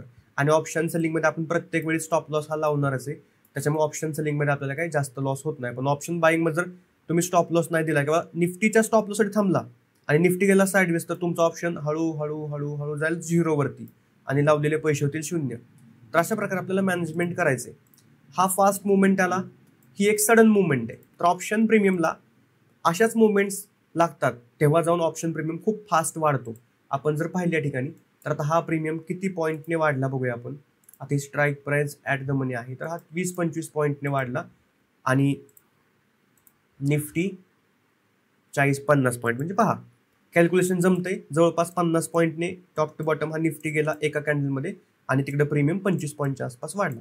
तर at the money strike price आहे तर 0.5च्या स्पीडनं ऑप्शन प्रीमियम आपल्याला सपोर्ट करते. ठीक आहे. आता या ठिकाणी एक आपण ट्रेड करूया. चला आता भरपूर जास्त काही थेअरी सांगितली, आता प्रॅक्टिकली एक ट्रेड करूया. तर तो ट्रेड काय असेल, 30. आता पहा ऑप्शन सेलिंगचा ट्रेड करायचा मी प्लॅन करतोय आणि मी जर ही स्ट्राईक प्राइस निवडली ही वाली, की कॉल ऑप्शन जर मला शॉर्ट सेलचा प्लॅन करू, समजा मी तुम्हाला शॉर्ट सेल करायचे आणि मी कॉल ऑप्शन खूप जास्त गर्दी झाली, 1 मिनिट, ही स्ट्राईक प्राइस मी निवडणार समजा 25,150चा call option. In the money strike price निवडतोय, प्रीमियम महाग मिळेल. पण प्रीमियम कुठे महाग आहे, 54 रुपयेच प्रीमियम आहे. त्याच्यामध्ये पण इन द मनी असल्यामुळे 30 रुपयांचा टाइम व्हॅल्यू आहे, सॉरी 30 रुपयांची रिअल व्हॅल्यू आहे. मग उरले 25 रुपये. म्हणजे मी ऑप्शन सेलिंग करतोय आणि टाइम व्हॅल्यू फक्त 25 रुपये उरली आहे. मग हे 25 रुपये कधी शून्य होणार आहेत, 3:30 वाजता. अजून त्याला 4 तास आहेत. मग हे डेंजर काम आहे. थीटा डिके जास्त होणार नाही, ऑप्शन प्रीमियम जास्त पडणार नाही. हे 95 रुपयांचं सेल करू का मी प्रीमियम, 2500चा कॉल ऑप्शन. म्हणजे जरा जास्तच इन द मनी होते. 2500चा कॉल ऑप्शन जर निवडला तर एवढे जास्त in the money strike price मी निवडतोय 180 point, sorry 80 point in the money. म्हणजे याच्यामध्ये 80 पॉईंट रिअल व्हॅल्यू आहे आणि टाइम व्हॅल्यू फक्त 15. म्हणजे टाइम व्हॅल्यू उरलेलीच नाही आता सध्या कुठल्याच प्रीमियममध्ये. टाइम व्हॅल्यू उरलेली नाही. याच्यामध्ये फक्त 15 रुपयांची टाइम व्हॅल्यू आहे, याच्यामध्ये फक्त 25 रुपयांची टाइम व्हॅल्यू आहे. एवढ्या कमी टाइम व्हॅल्यू असलेले ऑप्शन्स आपण जर सेल केले तर जास्त काय फायदा आपल्याला होणार नाही होल्ड करण्याचा. जेवढं काय मार्केट खाली पडेल, आपल्या डायरेक्शनला जेवढं काय मार्केट पडेल, असा ट्रेड घेतल्यानंतर जेवढं काय मार्केट आपल्या डायरेक्शनला पडेल तेवढाच प्रॉफिट होणार आहे आपल्याला ऑप्शन सेलिंगमध्ये. एक्स्ट्राचा प्रॉफिट जो आपण अपेक्षित करतोय तो होणार नाही, कारण की ॲक्च्युली या ठिकाणी टाइम व्हॅल्यू उरलेलीच नाही. 10 ते 15 ते 20 पॉईंट फक्त टाइम व्हॅल्यू शिल्लक आहे. म्हणजे ऑप्शन सेलिंग जर केलं तर आपल्याला मार्केटला पडावं लागेल, आणि हे मार्केट पडल्यानंतर जी काही रिअल व्हॅल्यू कमी होईल तेवढाच प्रॉफिट आपल्याला होईल. म्हणजे ऑप्शन सेलिंग करणं थोडंसं या ठिकाणी उपयोगाचं नाही. ठीक आहे, पुट बाय करू शकतो का बघूया. चला, पुट बाय कोणता करायचा? इन द मनी करूया. हा 25,200चा पुट बाय करू आपण.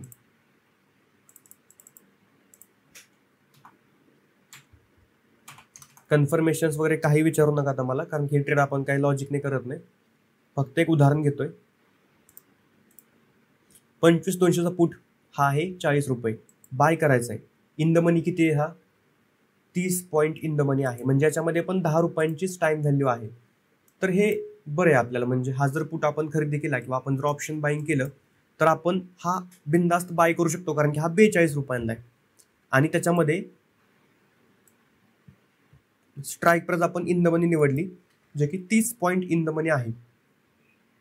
25,200ची आपण स्ट्राईक प्राइस निवडली, इथं मार्केट चाललंय 30 पॉईंट आतमध्ये आहे, म्हणजे त्या 40 रुपयांमध्ये 30 रुपये ही रिअल व्हॅल्यू आहे, 10 रुपयेच टाइम व्हॅल्यू आहे. मग थीटा डिके जास्त होणार नाही आपण जर हा ट्रेड घेतला, आणि मार्केट जर आपल्या बाजूला गेलं जास्त थीटा डिके होणार नाही. अशा प्रकारे आपण मॅनेजमेंट करू शकतो. आता थोडं लॉजिक बघूया आपण प्राइस ॲक्शननुसार की आपण काय करू शकतो. तर बरोबर मार्केटने एक मेन मुवमेंट आणि करेक्शन केलं या ठिकाणी. आता साईडवेज जाण्याची शक्यता जास्त आहे market as per hour analysis, की ही जी रेड लाईन मी ड्रॉ केली आहे तो एक कालचा मार्केटचा एक सपोर्ट पण होता. मार्केटने तो ब्रेकडाऊन केला, छोटा सपोर्ट होता, आणि त्याच्यावरती रिटेस्ट पण केलेला आहे. आता याच एरियामध्ये निफ्टी पूर्णपणे साईडवेज जाण्याची दाट शक्यता आहे. मग आपण जर कॉल सेल केला तर चालेल का? नाही चालणार. आपण पुट सेल केला तर चालेल का? नाही चालणार, कारण की प्रीमियममध्ये टाइम व्हॅल्यू उरलीच नाही, याच्यामध्ये पण टाइम व्हॅल्यू नाही. मग अशा ठिकाणी ऑप्शन बाईंग केलेलंच आपल्याला फायद्याचं ठरू शकतं.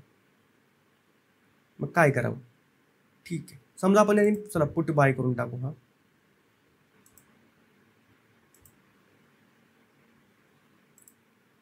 लॉजिक वगैरे काय नाही ट्रेडमध्ये, जस्ट मार्केट डाऊन ट्रेंडमध्ये आहे म्हणून मी सेलिंगचा ट्रेड घेतोय.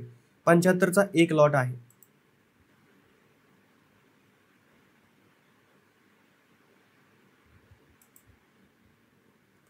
आणि 39ला किंमत चालली आहे. मार्केट प्राइसला बाय केलं तर थोडंसं महाग मिळेल. लिमिटला जातो मी. 40 रुपये चालली ना किंमत, आता लिमिटला पण 40च टाका, पण लिमिट प्राइसवरती खरेदी करा. मी 40चं टाकलं, खरेदी झाली बा. मी जर लिमिट प्राइस नसती टाकली मला ॲटोमॅटिकली 41-42ला मिळाला असता. आता ऑप्शन चार्ट पण आपल्याला साईड बाय साईड पाहायचा आहे, पण सगळ्यात मोठं हे ऑप्शन्समध्ये असा प्रॉफिट नाही दिसला पाहिजे. हा जो प्रॉफिट दिसतोय हा प्रॉफिट खूप डिस्ट्रॅक्ट करतो, आणि पूर्णपणे लक्ष आपल्या त्या प्रॉफिटकडे जातं, आणि आपलं लक्ष आपल्या ट्रेडकडे जात नाही, जो की आपण व्यवस्थित मॅनेज केला पाहिजे. पहिलं हे प्रॉफिट काढून टाकायचं नाही. या चुकीच्या फुलीवरती क्लिक करू नका, ट्रेड एक्झिट होतो. काहीतरी सेटिंग आहे त्याची, या सेटिंगमध्ये जायचं, आणि इथं आपण थोडं खाली आलो की आहे कुठतरी ते प्रॉफिट बंद करायचं स्टीम.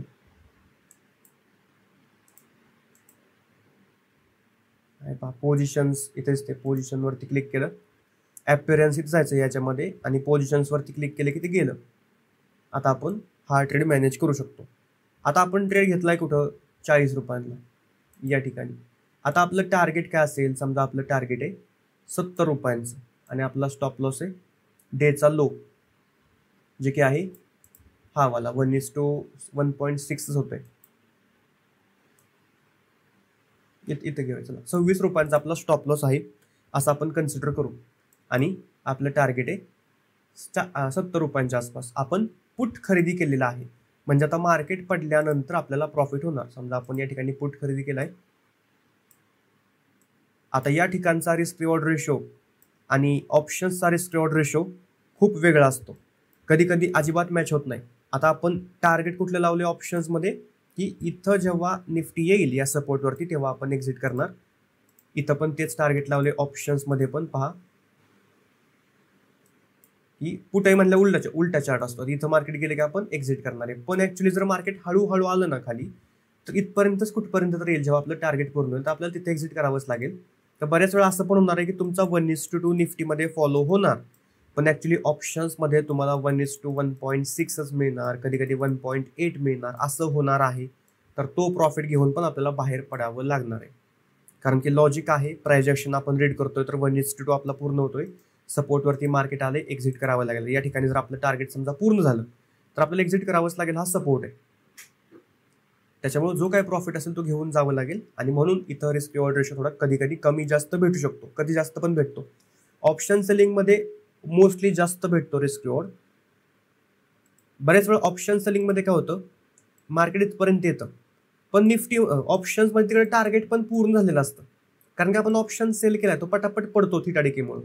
तर ऑप्शन सेलिंगमध्ये थोडं बेनिफिशियरी असतं हे, ऑप्शन बाईंगमध्ये थोडंसं डिसएडव्हान्टेजेस आहे. पण कधी कधी ऑप्शन सेलिंगमध्ये पण फायदा होत नाही. मार्केटमध्ये टार्गेट पूर्ण झालं तर ऑप्शन सेलिंगमध्ये पण कधी कधी टार्गेट पूर्ण झालं नसतं, पण 80-20चा रेशो आहे. म्हणजे 80% ऑप्शन सेलिंगमध्येच आपल्याला फायदा होतो आणि 20%च ऑप्शन बाईंगमध्ये असा फायदा होतो की मार्केटने अगोदर ऑप्शन्समध्ये टार्गेट दिलं तर कुठं काय टार्गेट पूर्ण होईना, आपलं टार्गेट जेव्हा पूर्ण होईल तेव्हा आपण बाहेर निघायचं. निफ्टीमध्ये टार्गेट पूर्ण झालं एक्झिट, किंवा निफ्टीच्या अगोदर इथं पूर्ण झालं एक्झिट, कारण की दोन्ही चार्ट पूर्ण वेगळे आहेत, त्याच्यावर आपल्याला दोन्ही फॉलो करावे लागतात. आता त्याचबरोबर हा जो ऑप्शनचा चार्ट आहे याच्यावरून आपल्याला एक गोष्ट समजते. कुठली गोष्ट समजते, त्याला म्हणतो आपण ऑप्शन प्राइस बिहेवियर. म्हणजे ऑप्शनची जी काही किंमत आहे, जी काही वरती खाली करते ना, त्याची हालचाल आपण पाहतो आणि त्याच्यावरून आपल्याला समजतं की पुढच्या काही मिनिटात काय होऊ शकतं. आता हे जे ऑप्शन्स वरती खाली करतायत हे कोणामुळे करतायत, बायर्स आणि सेलर्समुळे.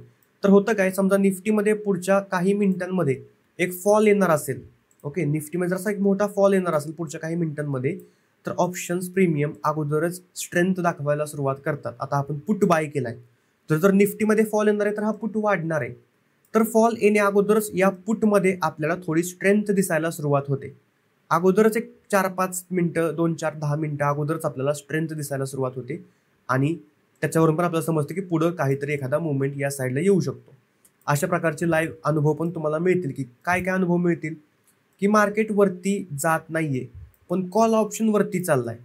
आता हे उलटच झालं, की निफ्टी वरती जात नाही पण कॉल वरती जातो. याचा अर्थ कॉलमध्ये खूप जास्त बाईंग प्रेशर आहे. कदाचित ही शॉर्ट कव्हरिंग चालली कॉलमध्ये, ज्यांनी अगोदर कॉल सेल केलते, शॉर्ट सेलिंग केलं, ते कॉलचे पोझिशन्स कव्हर करतायत म्हणून निफ्टी हळू चाललाय पण कॉल जोरात वरती चाललेत. मग अशा ठिकाणी निफ्टीमध्ये एखादा रिव्हर्स ट्रेड मिळाला तर घ्यायचा नाही, कारण की ऑप्शन प्राइस बिहेवियर काय सांगते की कॉल ऑप्शनमध्ये स्ट्रेंथ आहे जास्त.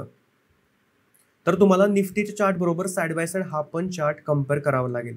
कधी कधी निफ्टी समजा एकदम स्लोली असा चाललाय वरती आणि कॉल ऑप्शन पण मग चाललाय सेमच आणि हळूहळू थिटाडिके करतोय, मग तो दिवस योग्य आहे ऑप्शन सेलिंग करण्यासाठी. थिटाडिके होतोय पण निफ्टी चाललाय वरती आणि ऑप्शन्स पण विदाऊट एनी थिटाडिके स्ट्रॉंग चाललाय वरती. ऑप्शन बाईंगमध्ये, कॉल ऑप्शनमध्ये स्ट्रेंथ जास्त आहे, शॉर्ट कव्हरिंग सुरू झाली, मग त्या ठिकाणी ऑप्शन सेलिंगचा विचार नाही करायचा. म्हणजे बऱ्याच गोष्टी तुम्हाला ऑप्शन प्राइस बिहेवियर वरून पण समजतील. आत्ता सध्या आपल्याला काय दिसतंय ऑप्शन प्राइस बिहेवियर वरून, तर न्यूट्रल आहे, कुठल्याच बाजूला बायस्ड नाही. पहा या ठिकाणी हळूहळू ग्रीन साईडला कॅन्डल बनतात तर इथं हळूहळू रेड साईडला कॅन्डल बनतात, नथिंग एल्स. तर ओके चाललंय, म्हणजे ऑप्शन बाईंग करा सेलिंग करा याच्यामध्ये जास्त काही फरक नाही. पण बऱ्याच वेळा असं होतं की मार्केट खाली पडतंय पुट, मग पुट काय झाला पाहिजे, वरती गेला पाहिजे, पण पुट वाढतच नाही. पहा मार्केट खाली पडतंय पण पुटचे प्रीमियमच इंटरेस्ट दाखवत नाही. त्याचा अर्थ पुटमध्ये बायर्स नाही. याचा अर्थ खाली पडणारं मार्केट थांबू शकतं आता आणि वरती जाऊ शकतं. परत आपण जसं व्हॉल्यूमचा अनालिसिस केला तसंच थोडाफार अनालिसिस आपण इथं करतो.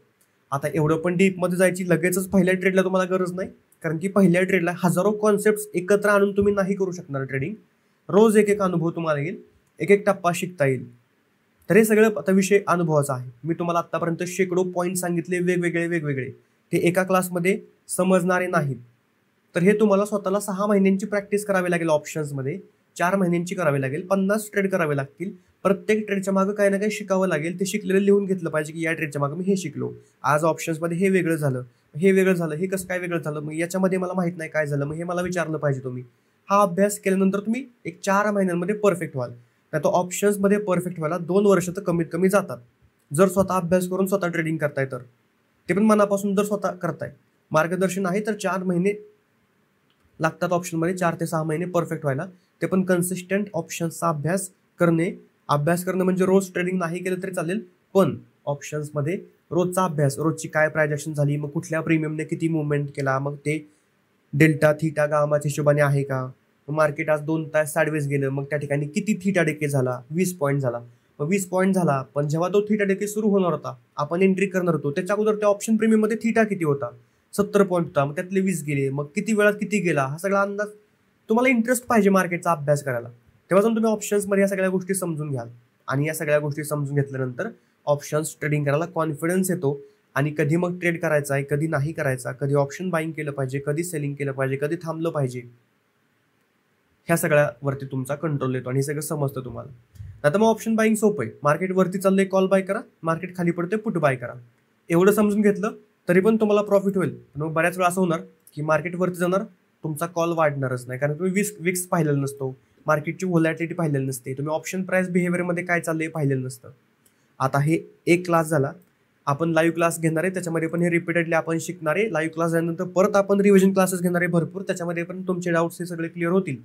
एका क्लासमध्ये सगळं शिकणं शक्य नाही, पण हे ऑप्शन्सचा एवढा अभ्यास आहे आणि हा समजून घेणं अवघड नाही. मी जर तुम्हाला हे शिकवतोय, नॉनस्टॉप एवढं सगळं बोलतोय, एवढ्या सगळ्या गोष्टी समजून सांगतोय, मला हे सगळं माहिती आहे. मला कुठून माहिती झालं, मी पण अशीच प्रॅक्टिस करून शिकलोय. मला 2 वर्ष गेली शिकायला, तुम्हाला 4 महिने गेले पाहिजेत, कारण की मी स्वतः शिकलोय. तुम्हाला मी शिकवतोय, जे मी 2 वर्ष शिकलो ते सगळं तुम्हाला शिकवतोय, तर तुम्हाला हे 2 महिने खूप झाले. तर या ठिकाणी आत्ता सध्या ऑप्शन प्राइस बिहेवियर पाहिली तरी ओके चालली, म्हणजे ना पॉझिटिव्ह, ना बाईंग साईडला झुकलेली आहे, ना सेलिंग साईडला फेवर करते, कारण की ज्या स्पीडने अपोजिट मार्केट चाललंय आपल्या, त्या स्पीडने अपोजिट ऑप्शन प्रीमियम चाललाय. बस एवढंच. नाही तर बऱ्याच वेळा काय होतं, इथं अपोजिट गेलेलं असतं मार्केट, पण ऑप्शनमध्ये अपोजिट जात नाही. याचा अर्थ निफ्टीवरती चाललाय, पण पुट ऑप्शन खाली पडत नाही. याचा अर्थ पुट ऑप्शनमध्ये बाईंग प्रेशर जास्त असेल म्हणून पुट खाली पडत नाही. पुटमध्ये बाईंग असेल म्हणजे काय, पुटमध्ये बाईंग म्हणजे मार्केटमध्ये फॉल येण्याची शक्यता आहे पुढच्या काही मिनिटांमध्ये. तर तो फॉल काय अख्खा दिवस फॉल येत नाही, पुढच्या काही मिनिटांमध्ये काय होऊ शकतं याचा आपण अंदाज फक्त लावतो ऑप्शनचा प्राइस बिहेवियरवरून. ठीक आहे, आपण हा ट्रेड घेतलेला आहे, जवळपास 14 रुपयांचा स्टॉप लॉस आपण या ठिकाणी कन्सिडर केलेला आहे, आणि 14 आणि 7 किती 70 क्वांटिटी आहे, म्हणजे 1,500 रुपयांच्या आसपास या ट्रेडला आपण रिस्क घेऊ शकतो. तर आपलं पहिलं काम असलं पाहिजे स्टॉप लॉस लावणं. तर आपण हे बोलत होतो म्हणून स्टॉप लॉस लावला नाही, आणि त्यामुळेच एकच लॉट घेतलाय, त्याच्यामुळे पहिला आपल्याला स्टॉप लॉस लावला पाहिजे. तर आपण स्टॉप लॉस काय लावणार आहे, जवळपास समजा 23 रुपयांचा आपण स्टॉप लॉस लावणार आहे. तर पोझिशनवरती जायचं, एक्झिटवरती क्लिक करायचं, SL वरती क्लिक करायचं, 2 विंडो ओपन होतात. ऑप्शन बाईंग केलं असेल तर पहिल्या विंडोमध्ये छोटी किंमत, दुसऱ्या विंडोमध्ये मोठी किंमत, 2 किमती लावायच्या. 23 रुपयांचा स्टॉप लॉस लावायचा आहे, तर आपण 19 आणि 23 करूया. 19 आणि 23 म्हणजे काय, जर मार्केट आलं वरती 25, 24, 23 असं आलं, तर 23 ते 19 या दरम्यान जिथं पहिल्यांदा मार्केट येईल त्या किमतीला आपला स्टॉप लॉस हिट होणार. बऱ्याच वेळा असं होतं की समजा मार्केट आलं 25, 24 वरती, 23.50 वरती, आणि 23.50 वरून डायरेक्ट 22 वरती गेलं आणि 22 वरून खाली गेलं, तर तुम्ही जर 23चा फक्त स्टॉप लॉस लावला तर त्या 23 किमतीला मार्केट आलंच नाही, मग तुमचा स्टॉप लॉस हिट होणारच नाही आणि तुमचा लॉस वाढणार. कधी जेव्हा तुम्ही SL लावता तेव्हा, तर कायम SL लावताना 2 किमती पुट करायच्या असतात, आणि याचा अर्थ असा असतो की या 2 किमतींच्या दरम्यान जर मार्केट आलं तरच तुमचा स्टॉप लॉस हिट होणार. आणि आपण 23 आणि 19 4 रुपयांचा फरक खूप झाला, एवढ्या उड्या काय मारणार नाही ऑप्शन, तर ह्या सेल करतो मी. ऑप्शन सेलिंग जर करताय तर एक्झिट करताना काय करायचं, SL आपण लावतोय तर याच प्राइसमध्ये मोठी किंमत टाकायची आणि ट्रिगर प्राइसमध्ये छोटी किंमत टाकायची. समजा 100 रुपयांचा आपल्याला स्टॉप लॉस लावायचा आहे, तर या ठिकाणी 110 टाकायचं आणि या ठिकाणी 100 टाकायचं. आपण 90 रुपयांना शॉर्ट सेल केलेलं असतं, मार्केट वरती आलं, समजा ते 99ला आलं आणि 99 वरून एकदमच 103ला किंमत गेली, तर तुमचा स्टॉप लॉस 103ला हिट होणार, कारण की तुम्ही 100 ते 110 ही किंमत लावली आहे. आणि जर 99 वरून डायरेक्ट 111ला किंमत उडी मारली तर तुमचा स्टॉप लॉस हिट होणार नाही, 10 रुपयांचा अजून लॉस वाढणार तुमचा हा, आणि लॉस वाढत जाणार. पण एवढे 10-10 पॉईंट मार्केट अशा उड्या मारत नाही कधी, पण आपण 10 ते 20 पॉईंटचा गॅप ठेवला पाहिजे सेफ साईडला, कारण की कधी कधी जर मोठ्या मुवमेंट आल्या तर 10-10, 20-20 पॉईंटने पण उड्या मारतात ऑप्शन, त्याच्यामुळे सेफ साईडला आपण ठेवला पाहिजे स्टॉप लॉस. ठीक आहे, तर आपण आता स्टॉप लॉस लावलेला आहे 23चा. टार्गेट पण लावूया आपण, 40ला घेतलाय समजा आपण, उदाहरण म्हणून लिमिटवरती क्लिक करतो आणि 60 रुपयांचं किंवा 70 रुपयांचं माझं टार्गेट आहे. 70 रुपयांना सेल, तर टार्गेट पण लागलं. अशा प्रकारे आपण टार्गेट लावून ठेवतो. ओके, टार्गेट पण लावलं, स्टॉप लॉस पण लावलं. बऱ्याच वेळा तुमच्यासोबत असं होणार आहे की तुमचं स्टॉप लॉस लावणार तुम्ही आणि तुम्हाला टार्गेटच लावता येणार नाही, किंवा तुम्ही टार्गेट लावणार आणि तुम्हाला स्टॉप लॉस लावता येणार नाही. ब्रोकर तुम्हाला स्टॉप लॉस लावू देणार नाही. असं का होतं? आता तुम्ही टार्गेट लावताय, याचा अर्थ काय? तुम्ही सेल करणार आहे 70 रुपयांना. म्हणजे ब्रोकरला असं वाटतं की सिस्टीमला असं वाटतं की तुम्ही सेलची पोझिशन लावली आहे, मग त्यासाठी तुमच्या अकाउंटला मार्जिन तेवढं पाहिजे, थोडंफार मार्जिन पाहिजे. ते मार्जिन नसतं. तुम्ही ट्रेडला पूर्ण कॅपिटल यूज केलेलं असतं. जेव्हा तुमचं कमी कॅपिटल असतं ना, तुम्ही एकच कोणती तरी ऑर्डर लावू शकता. आता या ठिकाणी मी एक्झिट करायला गेलो ऑर्डर तर होणार नाही, कारण की तुम्हाला अगोदर स्टॉप लॉसची ऑर्डर कॅन्सल करावी लागेल. त्यानंतर तुम्ही मार्केट प्राइसला एक्झिट करू शकता. जेव्हा तुमचं कॅपिटल छोटं असतं तेव्हा तुम्हाला अशा प्रकारे अगोदर ऑर्डर कॅन्सल करून एक्झिट करावं लागतं. जेव्हा कॅपिटल जास्त आहे तेव्हा तुम्ही मग स्टॉप लॉस लावा, टार्गेट लावा, एक्झिट करा, काय प्रॉब्लेम नाही. आता या ट्रेडला आपला फंड किती यूज झालाय? तर 2,50,000 यूज झालेत. कसे काय 2,50,000 यूज झाले? आपण तर ऑप्शन बाईंग केले, जास्तीत जास्त 3,000 रुपये यूज व्हायला पाहिजे होते. काही यूज झालेत कारण की आपण ह्या ऑर्डर्स लावलेल्या आहेत स्टॉप लॉस आणि टार्गेटच्या. तर कॅन्सल करतो मी टार्गेटची ऑर्डर आणि स्टॉप लॉसची जर कॅन्सल केली मी, तरी पूर्ण मार्जिन मोकळं होईल आपलं. पाहता आता झालं का मोकळं पूर्ण मार्जिन? आता फक्त 3,000 रुपये गेले का? कारण की आता आपण ऑर्डर एकच लावली आहे. त्याच्यामुळे 2 ऑर्डर्स तुम्हाला लावता येत नाहीत जर तुमचं कॅपिटल कमी असेल तर. त्याचं उदाहरणार्थ आपण पाहिलं तर हा पण एक प्रॉब्लेम सगळ्यांना असतो. तर 30 रुपयांना हे प्रीमियम आले. हां, ओके. आता या ठिकाणी कितीही रिव्हर्स गेलं मार्केट, पहा कितीही मार्केट रिव्हर्स गेलं तरी आपला स्टॉप लॉस काय लगेच हिट होण्याची शक्यता नाही, कारण की आता 30 रुपयांना प्रीमियम आहे. आपला स्टॉप लॉस जवळपास 20 रुपयांना आहे आणि आता मार्केट 20 रुपयांना 10 रुपयांना जाणार नाही लगेच. याच्यामध्ये रिअल व्हॅल्यू जी काय उरलेली असेल ती रिअल व्हॅल्यू उरणारच आहे. आता किती रिअल व्हॅल्यू उरली आहे बघूया आपण. काय निवडलं आपण? 25,200चा पुट ऑप्शन आणि आता मार्केट आहे 113 पॉईंट. 13 पॉईंटची रिअल व्हॅल्यू आहे 30मध्ये, मग उरले 17 पॉईंट. 17 पॉईंटची टाइम व्हॅल्यू, मग बस आहे ना. आत्ता 11:30 वाजले, 3 तास आहेत अजून. त्याच्यामुळे ऑप्शन प्रीमियम जास्त खाली पडणार नाही.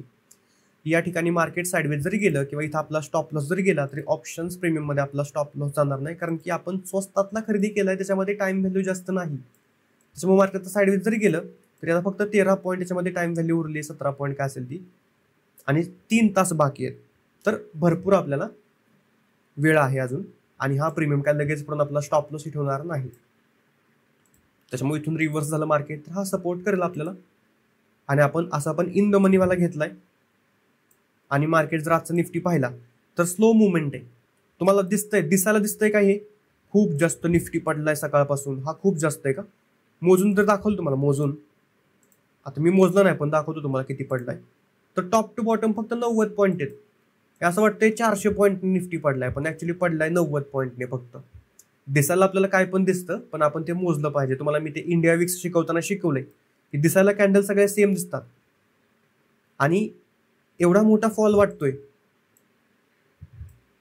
पण तो 90 पॉईंटचाच आहे, कारण की इंडिया विक्स 11 वरती आहे. लक्ष द्या, मार्केटची व्हॉलॅटिलिटी कमी आहे. इंडिया विक्स 11 वरती आहे.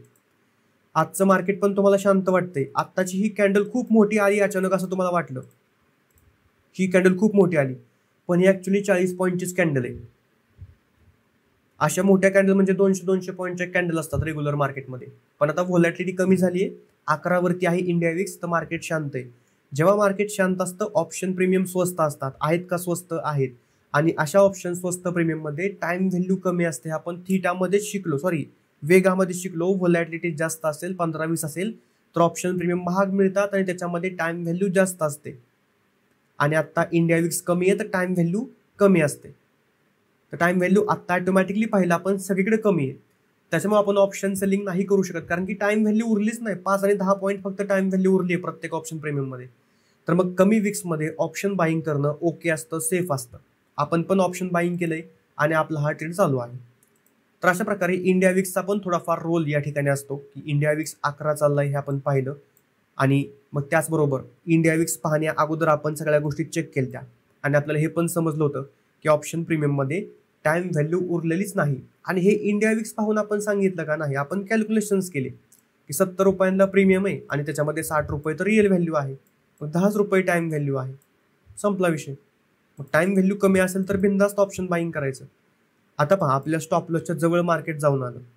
जर या ठिकाणी टाइम व्हॅल्यू जास्त असती आपल्या ट्रेडच्या ऑप्शन प्रीमियममध्ये तर आपला कधीच या ठिकाणी स्टॉप लॉस हिट झाला असता आणि आपण लॉसमधून कधीच बाहेर पडलो असतो. एवढा वेळ मार्केटनं आपल्याला ऑप्शनच्या ट्रेडमध्ये थांबवलं पण नसतं ऑप्शन बाईंगच्या, पण आपण अजूनही टिकून आहोत या ट्रेडमध्ये. याचं कारण काय? याच्यामध्ये टाइम व्हॅल्यू कमी आहे आणि रिअल व्हॅल्यू आहे जी काय आहे ती, म्हणून ऑप्शन प्रीमियम लगेच पडत नाही आणि आपल्याला लॉस देत नाही. समजलं? सगळ्यांनी कॉमेंट करून सांगा जे जे काय मी सांगतोय ते तुम्हाला समजतंय का?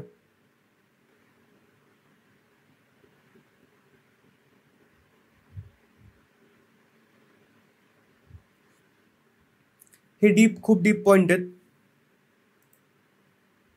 पहा आता कुठे गेले मार्केट, रिव्हर्स. आपला स्टॉप लॉस अजून पण इंटॅक्ट आहे. का मार्केट पडत नाहीये? का आपला स्टॉप लॉस जात नाहीये? आता जाईल स्टॉप लॉस, पण त्याच्यामध्ये पहिली गोष्ट प्रीमियम खूप स्वस्त झालंय. 0 त्याला 3.5 वाजता व्हायचंय आणि याच्यामध्ये टाइम व्हॅल्यू पण जास्त उरली नाही. त्याच्यामुळे जेवढी काय रिअल व्हॅल्यू कमी होते तेवढंच हे ऑप्शन प्रीमियम हळूहळू पडतंय आणि ते पण कॅल्क्युलेशन एक्झॅक्ट नसतं, ॲप्रॉक्सिमेटली असतं. सोमवारपासून जे आपण ट्रेड करणार आहे ना, त्याच्यामध्ये जर तुम्हाला वाटलं माझ्याबरोबर ट्रेड करायचा आहे करा, जर तुम्हाला वाटलं नाही करायचं नका करू. कारण की जसं आपण मागचा एक लाईव्ह क्लास घेतला होता त्याच्यामध्ये आपण प्रोफेशनल ट्रेडिंग करणार होतो, केलं ॲक्सिस बँकेमध्ये, तसं सोमवारपासून आपण ट्रेडिंग करणार आहे प्रोफेशनल. या ठिकाणी आपला स्टॉप लॉस गेला, 1300 रुपयांचा आपला लॉस झाला आणि हे आपण टार्गेटची ऑर्डर ऑलरेडी कॅन्सल करून ठेवली होती, तर ते ऑलरेडी कॅन्सल आहे. Funds okay, 2,98,600. तर अशा प्रकारे आपण ऑप्शन्सचा ट्रेड पूर्ण केला. त्याच्यामध्ये स्टॉप लॉस आपण ऑलरेडी लावून ठेवला होता. मार्केटने आपला स्टॉप सेट केला, आपण एक्झिट केलं. आता हा ट्रेड का घेतला होता तर त्याच्यामागे काय लॉजिक नव्हतं, जस्ट दिसलं मार्केट डाऊन ट्रेंडमध्ये पुट घेतला, संपला विषय. ठीक आहे. आता ऑप्शन सेलिंग आपण करणार होतो आज, पण त्या ऑप्शन सेलिंगमध्ये काय आहे, ऑप्शन सेलिंग केल्यास आपल्याला फायदा होणारच नाही आपल्याला दिसतंय, कारण की त्याच्यामध्ये टाइम व्हॅल्यू संपली आहे पूर्णपणे. आणि कशामुळे झालंय हे? मार्केट शांत झालंय म्हणून, मार्केटची व्होलॅटिलिटी कमी आहे म्हणून हे आहे. 11 वीक्स आहे, तर कॅन्डल्स तुम्हाला मोठमोठ्या वाटत आहेत, पण त्या कॅन्डल्स ॲक्च्युली आहेत 15 आणि 20 पॉईंटच्या आणि 30 पॉईंटच्या. आत्ताची कॅन्डल खूप मोठी वाटते जी बनली ती, पण ती ॲक्च्युली 20 पॉईंटची कॅन्डल आहे. त्याच्यामुळे आपले स्टॉप लॉसेस पण छोटे येतात, आपले टार्गेट्स पण छोटे येतात आणि मार्केट शांत झालेलं असतं. ऑप्शन प्रीमियम पण स्वस्त झाले असतात आणि स्वस्त ऑप्शन प्रीमियममध्ये टाइम व्हॅल्यू कमी असते. ऑप्शन प्रीमियम महाग होतात, एखादा इव्हेंट आला किंवा इंडिया विक्स वाढला तर ते महाग होतात. म्हणजे किंमत वाढते कुठून? त्याच्यामध्ये फक्त टाइम व्हॅल्यू वाढते म्हणून महाग होतात. तर जेव्हा इंडिया विक्स 12, 15, 17 असतो तेव्हा ऑप्शन सेलिंग करायला मजा येते आणि जेव्हा इंडिया विक्स 11च्या आसपास असतो तेव्हा मग मार्केट असं शांत असतं आणि मग ऑप्शन बाईंगच आपण करतो. आता थोडक्यात आपण स्टॉक्समध्ये जाऊया की तिकडं कशा प्रकारे ऑप्शन्समध्ये आपण ट्रेड करू शकतो आणि त्यानंतर आपला क्लास आपण थांबूया स्टॉक्स झाल्यानंतर. ऑप्शन सेलिंगचा ट्रेड आज आपण नाही केला, तो आपण नेक्स्ट करूया, पुढच्या सोमवारी वगैरे करूया, जेव्हा संधी मिळेल तेव्हा करू. घाई गडबड करून चालणार नाही, कारण की ऑप्शन्सचा ट्रेड, ऑप्शन सेलिंगचा करण्यात काय अर्थ नाही आता. त्याचबरोबर भरपूर काही अजून तुमचे डाऊट्स असतील सगळे आपण क्लिअर करू, लाईव्ह क्लासेस भरपूर होतील. आता उदाहरण घेऊया आपण एखाद्या इक्विटीचं. समजा टाटा मोटर्स. आता टाटा मोटर्समध्ये सगळ्यात पहिलं इक्विटीमध्ये तुम्ही ऑप्शन्स ट्रेडिंग करू शकता काही स्टॉक्समध्ये. माझा सल्ला तुम्हाला हा राहील की इक्विटीमध्ये इक्विटी ट्रेडिंग करा, ऑप्शन्स ट्रेडिंग करू नका. हा एक चांगला सल्ला राहील. मी पर्सनली करत नाही, कधीतरी एखादा ट्रेड केला पण नाहीच करत मी, कारण की सरळ आपले पैसे लावणे टेन्शन नाही. ऑप्शन्सचा खूप जास्त कटकट असते, हे झालं ते झालं हे ते. त्याचबरोबर इक्विटीमध्ये व्हॉल्यूम खूप कमी असतं, लिक्विडिटी कमी असते, म्हणजे लोकांचा पार्टिसिपेट लोक खूप कमी करतात. व्हॉल्यूम कमी असेल तर ॲटोमॅटिकली ते ऑप्शन्स प्रीमियम मॅन्युपुलेट होऊ शकतात. तिथं तुम्हाला क्वांटिटी एंट्री एक्झिट करायला त्रास होऊ शकतो. तिथं तुमची एखादी छोटी चूक झाली तर तुमचं पूर्ण कॅपिटल जाऊ शकतं. अप्पर सर्किट लोअर सर्किट लागतात तिकडं, म्हणजे अप्पर सर्किट लोअर सर्किट नाही लागत, पण व्हॉल्यूमच येत नाही तर मार्केट तिथं मुवमेंटच होत नाही. दाखवतो तुम्हाला मी. तर 685ला चाललंय, म्हणजे 700, ठीक आहे, 680ला टाटा मोटर चाललं. टाटा मोटरचं 680चा आपण स्ट्राईक प्राइस निवडू.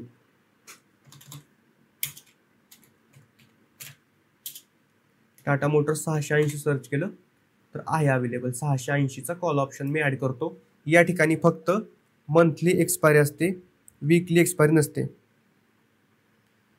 इथे आपण रिस्क चेक नाही केली एक ट्रेड फक्त आपण डेमोसाठी घेतला होता. 3 लाखाचा अकाउंट आहे त्याच्यामुळे एक लॉट घेतला, 10-15 रुपयांची रिस्क होती, अंदाजे घेतला आपण. जस्ट फॉर एक्झाम्पल की स्टॉप लॉस कसं लावायचं, टार्गेट कसं लावायचं आणि ऑप्शन प्राइस बिहेवियर कशी होते. ठीक आहे. टाटा मोटरचं काय 680चा कॉल ऑप्शन. याचा पहिली गोष्ट मी चार्ट लावतो. मार्केट आता 684 आहे म्हणजे जवळच आहे. आता सगळ्यात पहिल्यांदा हा ऑप्शनचा चार्ट आला, याच्यामध्ये सगळ्यात पहिलं काम आपण व्हॉल्यूम लावायचं. हे व्हॉल्यूम मोजायचं 5 मिनिटांच्या टाइम फ्रेमवरती. तर हे व्हॉल्यूम जवळपास अप्रॉक्सिमेटली 20-30-50 हजारांचे येते. म्हणजे 5 मिनिटांच्या टाइम फ्रेमवरती 50,000 कॉन्ट्रॅक्ट्स ट्रेड होतात किंवा 50,000 क्वांटिटी ट्रेड होते, तर चांगलं व्हॉल्यूम आहे. पण मार्केट ॲट द मनी किंवा इन द मनी आहे म्हणून, मार्केट जवळ आहे म्हणून जर तुम्ही थोडी स्ट्राईक प्राइस लांबची घेतली किंवा ज्या ऑप्शन्समध्ये लोक इंटरेस्टेड नसतात ज्या स्टॉक्समध्ये, असे स्टॉक्स घेतले, तर त्याच्यामध्ये व्हॉल्यूम मग तुम्हाला खूप कमी पाहायला मिळेल किंवा व्हॉल्यूममध्ये तुम्हाला खूप ड्रॉप पाहायला मिळेल. या ठिकाणी पहा 4,000 ते 5,000चं व्हॉल्यूम आले फक्त एका कॅन्डलला आणि याचा एक लॉट आहे 800चा. ठीक आहे. अजून थोडं मी मागे येतो.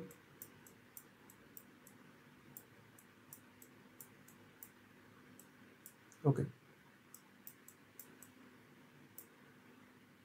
इथं भरपूर व्हॉल्यूम आहे. तर टाटा मोटरमध्ये हे भरपूर व्हॉल्यूम आहे कारण की आत्ता ॲट द मनी आणि मागे ही स्ट्राईक प्राइस कदाचित त्याच किमतीमध्ये फिरलेले असेल. ओके, थोडं जर तुम्ही आउट ऑफ द मनी वगैरे स्ट्राईक प्राइस निवडल्यात, ही स्ट्राईक प्राइस आपण ॲट द मनी निवडली म्हणजे व्हॉल्यूम दिसतंय कारण की आत्ता सगळ्यांच्या डोळ्याखाली स्ट्राईक प्राइस येते आणि या स्ट्राईक प्राइसवरती लोक ट्रेड करतात. पण तर आपण थोडी लांबची स्ट्राईक प्राइस निवडली तर व्हॉल्यूम खूप कमी येतं. व्हॉल्यूम कमी आलं की हा प्राइस मुवमेंट व्यवस्थित करत नाहीत, लिक्विडिटी कमी होते, तुम्हाला एंट्री एक्झिट करायला त्रास होतो. मग या ठिकाणी तुम्ही बाय करायला गेला, किंमत चालली 17.90 आणि तुम्ही बाय करायला गेला तुम्हाला भेटत नाही कारण की 17.90ला विकणारा व्यक्ती कोण नसतोच, विकणार नसतंच कोण, मग एक कोणतरी विकणार असतो 18.20 रुपयांना. मग तुम्हाला 18.20ला घ्यायचा असेल तर मिळतो, आता मग 17.90ला मार्केट येईपर्यंत थांबायचं. आणि लिमिट प्राइसनेच फक्त तुम्हाला एंट्री आणि एक्झिट करून चालतं ऑप्शन्समध्ये, स्टॉक्समध्ये जिथं लिक्विडिटी कमी असते. मार्केट प्राइसला करता येत नाही कारण की व्हॉल्यूम खूप कमी असतं, तर ते मॅच होत नाही लिक्विडिटी. लिक्विडिटी म्हणजे काय, तर 5-5 पॉईंटच्या फरकाने पहा ऑप्शन किमती असतात. लिक्विडिटी म्हणजे काय, तर 17.70, 17.75, 17.80, 17.90 हे 5-5 पैशांच्या फरकाने किंमत वरती खाली करते. आणि त्या 5-5 पैशांना खरेदी विक्री करणारे लोक असतात, भरपूर जास्त असतात. त्याला म्हणायचं लिक्विडिटी जास्त आहे, लोक जास्त आहेत आणि जास्त लोक असेल तर प्राइसमधला गॅप कमी असतो. आता या ठिकाणी मी गेलो तर आपल्याला समजतंय की पहा 17.60ला 2400 क्वांटिटी लोकांना खरेदी करायची, 17.55ला 11,000 क्वांटिटी खरेदी करायची, 17.50ला 9,600 क्वांटिटी, म्हणजे प्रत्येक 5 पैशाच्या फरकाने लोक आहेत खरेदी करायला, चांगल्या प्रकारे आहेत. त्याला म्हणायचं लिक्विडिटी आहे. पण काही स्टॉक्समध्ये किंवा काही ऑप्शन्स प्रीमियममध्ये खूप कमी लिक्विडिटी असते. आता टाटा मोटर्स घेऊया आपण, समजा 680, टाटा मोटर्स 700 घेऊ, 720 घेऊया, out of the money strike price घेऊया.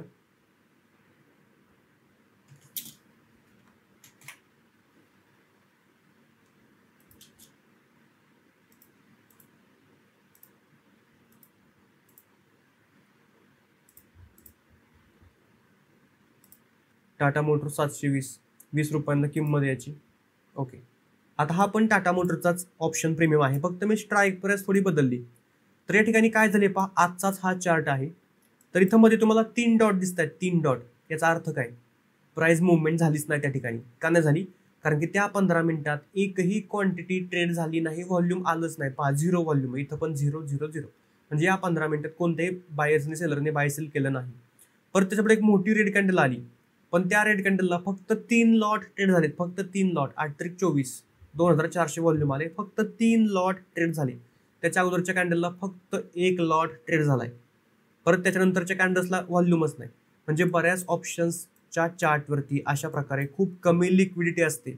आता याच्या मी ऑर्डर बुकवरती जातो, तर लिक्विडिटी म्हणजे काय इथं पण तुम्हाला दिसेल, 700चा कॉल ऑप्शन. ओके, तर या ठिकाणी पहा 20 रुपये 50 पैशांना 2400 क्वांटिटी खरेदी करायची, 20 रुपये 45, 20 रुपये 40, 35, म्हणजे प्रत्येक 5 पैशांना खरेदी करणारे लोक आहेत. पण किती लोक आहेत, एकच लॉट खरेदी करायचा आहे, 3 लॉटच खरेदी करायचे आहेत, म्हणजे कमी कमी क्वांटिटी, लोक जास्त असे इंटरेस्टेड नाहीत जास्त क्वांटिटी खरेदी करायला. याला म्हणतो आपण लोकांच्या ऑर्डर्स आपण या ठिकाणी पाहू शकतो. ऑर्डर फ्लो म्हणतात त्याला काहीतरी. तर या ठिकाणी बाईंग करणाऱ्या लोकांनी कुठं कुठं किती रुपयांना कशा ऑर्डर लावल्यात, सेलिंग करणाऱ्या लोकांनी ऑर्डर कशा लावल्यात हे आपल्याला दिसतं या ठिकाणी. हा फक्त अंदाज लावण्यासाठी आहे. हा अर्धवट डेटा असतो. खरा डेटा या ठिकाणी आपल्याला लपवता येतो. जर तुम्ही क्वांटिटी या ठिकाणी घेतली 1000 तर तुम्हाला ती डिस्क्लोज करता येते. म्हणजे मी 10च क्वांटिटी घेतली असं मला दाखवायचं या लोकांना, तर तसं पण दाखवता येतं. त्याच्यामुळे हा डेटा अर्धवट असतो. पण बऱ्यापैकी आपल्याला अंदाज घेण्यासाठी फक्त की लिक्विडिटी आहे का, कितीच्या फरकाने लोक 5-5 पैशांच्या फरकाने आहे का चांगलं व्हॉल्यूम. तर व्हॉल्यूम कमी आहे म्हणजेच लिक्विडिटी कमी आहे असं आपण म्हणतो. आणि कमी लिक्विडिटी असेल तर तुम्हाला पाहिजे त्या किमतीला मार्केट प्राइसला शेअर खरेदी करता येत नाही. मी बायवरती क्लिक केलं आणि मार्केटवरून बाय केलं तर तुम्हाला नोटिफिकेशन येते. पहा या ठिकाणी तुम्ही मार्केट प्राइसला बाय नाही करू शकत लिक्विडिटी कमी असल्यामुळं. आता या ठिकाणी पण आहे ठीकठाक, बायर सेलर चालले 2-2, 3-3 लॉटने बाईंग सेलिंग चालले, तर करू शकता. तर विचार करा या ठिकाणी आपण जर 3 लाख रुपये सगळे लावले तर किती लॉट आपण घेऊ शकतो. आणि आपल्या एकट्यामुळे या ठिकाणी अशा प्रकारे व्हॉल्यूम येईल आणि ही कॅन्डल अशी जाऊ शकते वरती. जस्ट आपण फक्त 3 लाख लावली की असं होऊ शकते या ठिकाणी, किंवा 4-5 लाख लावली, 10 लाख लावली, म्हणजे 5-10 लाख म्हणजे काय नथिंग आहे मार्केटसाठी ना. 5-10 लाख कोणाकडे पण असतात लावायला. म्हणजे एखाद्या व्यक्तीला वाटलं तर तो तशा प्रकारे तो स्टॉक मॅन्युप्युलेट करू शकतो. 2 मिनिटात बाईंग करून इथं परत एक्झिट पण केलं क्विकमध्ये, 1000 रुपयाचा प्रॉफिट घेतला, भरपूर प्रॉफिट होऊ शकतो. म्हणजे अशा प्रकारे कमी व्हॉल्यूम असतं जास्त करून ऑप्शन्समध्ये आणि तिथं मग मॅन्युप्युलेशन होऊ शकतं किंवा तुम्हाला एंट्री एक्झिट करायला त्रास होऊ शकतो. कारण की एंट्री तुम्ही केली आहे समजा या ठिकाणी, आता तुम्हाला एक्झिट करायचे पण कोण लोकच नाही त्या ठिकाणी एक्झिट करायला. तुमचा जो तुम्हाला सेल करायचा आहे तो बाय करायला या ठिकाणी कोणच नाही, मग तुम्ही कोणाला बाय करणार. म्हणजे बऱ्याच वेळा असं स्टॉक्समध्ये होतं. म्हणून सगळ्यात पहिल्यांदा स्टॉक्स ट्रेडिंग करता येतं त्या स्टॉकचा पहिला चार्ट लावायचा आणि मोस्टली ज्या ठिकाणी तो शेअर आहे त्याच्या जवळची स्ट्राईक प्राइस घ्यायची, एक तर ॲट द मनी किंवा इन द मनी. आणि व्हॉल्यूम पहिलं चेक करायचं जे की 10,000च्या आसपास व्हॉल्यूम असलं पाहिजे 5 मिनिटांच्या टाइम फ्रेमवरती. 5 ते 10,000च्या आसपास व्हॉल्यूम असलं पाहिजे तरच तुम्ही ट्रेड करू शकता ऑप्शन्समध्ये. ते पण प्राइस ॲक्शन पण ऑप्शन्सची व्यवस्थित मुवमेंट होत असलेली पाहिजे. जसं की टाटा मोटरमध्ये या ठिकाणी आहे पहा, व्यवस्थित प्राइस ॲक्शन मुवमेंट करते. जसा टाटा मोटर मुवमेंट करतोय तशी ही मुवमेंट करते की थोडंफार रिलेशन आहे का चेक करायचं तरच ऑप्शन्समध्ये ट्रेडिंग करायचं. आणि जसं आपण आता निफ्टीमध्ये पाहिलं मग तसंच सेम तुम्ही ट्रेडिंग करू शकता की या ब्रेकआउटला समजा ट्रेड घेतलाय तर इथं बाय केलं, हा स्टॉप लॉस लावला, हे टार्गेट लावलं, ट्रेड मॅनेज केला आणि जेव्हा तुमचं टाटा मोटरमध्ये टार्गेट पूर्ण झालं तेव्हा इथं जो काय प्रॉफिट असेल तो तुम्ही घेऊन बाहेर पडलं. अशा प्रकारे तुम्हाला करायचं. आणि लिमिट प्राइसला शक्यतो बाय सेल करायचं, मार्केट प्राइसला करायचं नाही. आत्ता किंमत चालली 17.55, खरेदी करायचे तर 17.55लाच खरेदी करायचे मला, अशी लिमिट प्राइस टाका. पण मार्केट प्राइसवरती घेऊ नका. 10-20 पैसे महाग भेटला तर सगळा रिस्क रिवॉर्ड खराब होतो. कधीही एंट्री एक्झिट करताना लिमिट प्राइसवरती एक्झिट करा. सुरुवातीला थोडं सेफ ट्रेडिंग करा. हे थोडं सेफ ट्रेडिंग झालं. मार्केट प्राइसला एखाद्या वेळा आपण एंट्री केली काही प्रॉब्लेम होत नाही, पण नवीन आहे आपण एखादा थोडाफार जरी आपल्याला जास्त लॉस झाला किंवा चुकीची एंट्री झाली तर गडबड होते. मग आपण सायकोलॉजी खराब करतो. आणि हा टाटा टेक आहे मी आत्ता जो ॲड केला आहे तो टाटा मोटर्स नाही आहे. तर हा टाटा टेक कुठला ॲड केला आहे, टाटा मोटर्स 720 ॲड करायचं होतं ना आपल्याला, तुम्हाला टाटा टेक सांगितलं पण तुम्हाला आलं तेच सांगायचं होतं मला की व्हॉल्यूम कमी आहे. टाटा मोटर्सचं परत बघूया. स्टॉक कोणताही असू द्या, आपल्याला ते लिक्विडिटी व्हॉल्यूम हे पाहायचं होतं.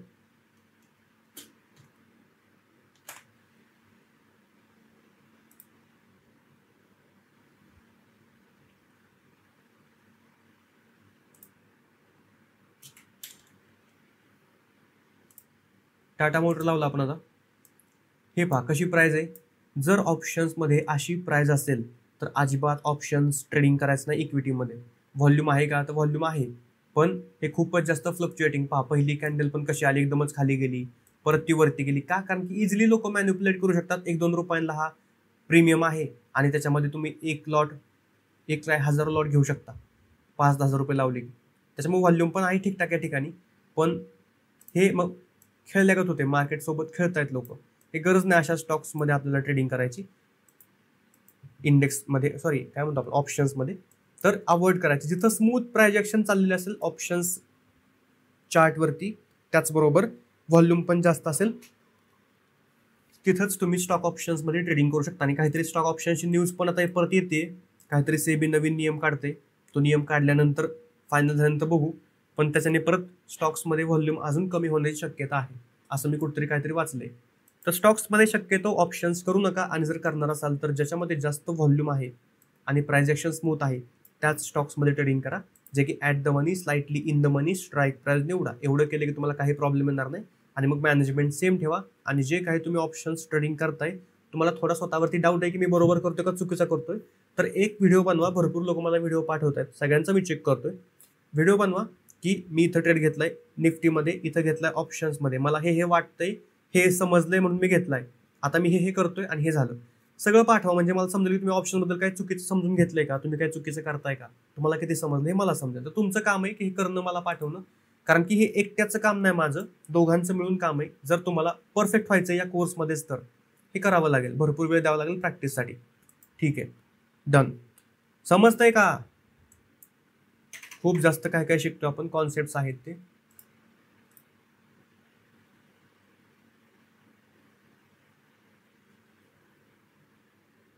निफ्टीमध्ये ट्रेड घेण्याआधी कोणते स्टॉक्स बघायचे? कोणताही बघायचा नाही.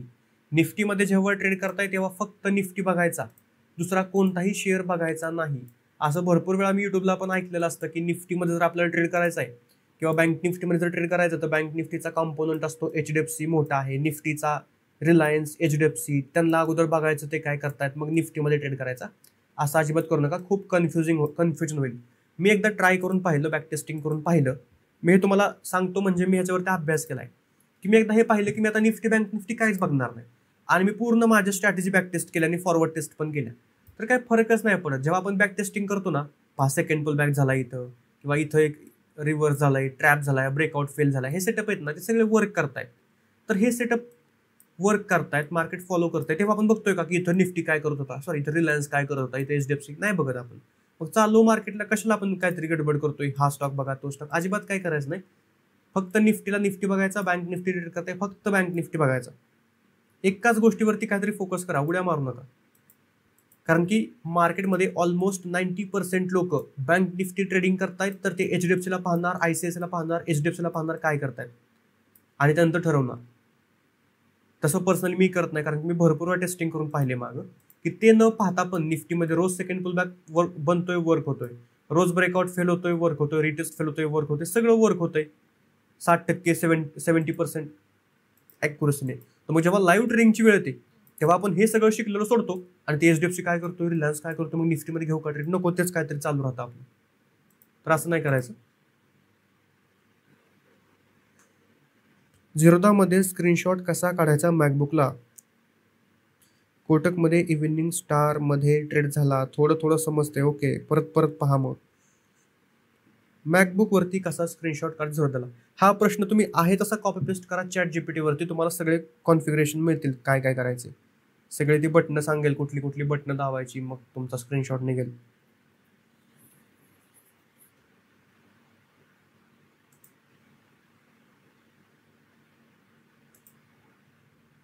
कोटकमध्ये इव्हिनिंग स्टारला ट्रेड झाला.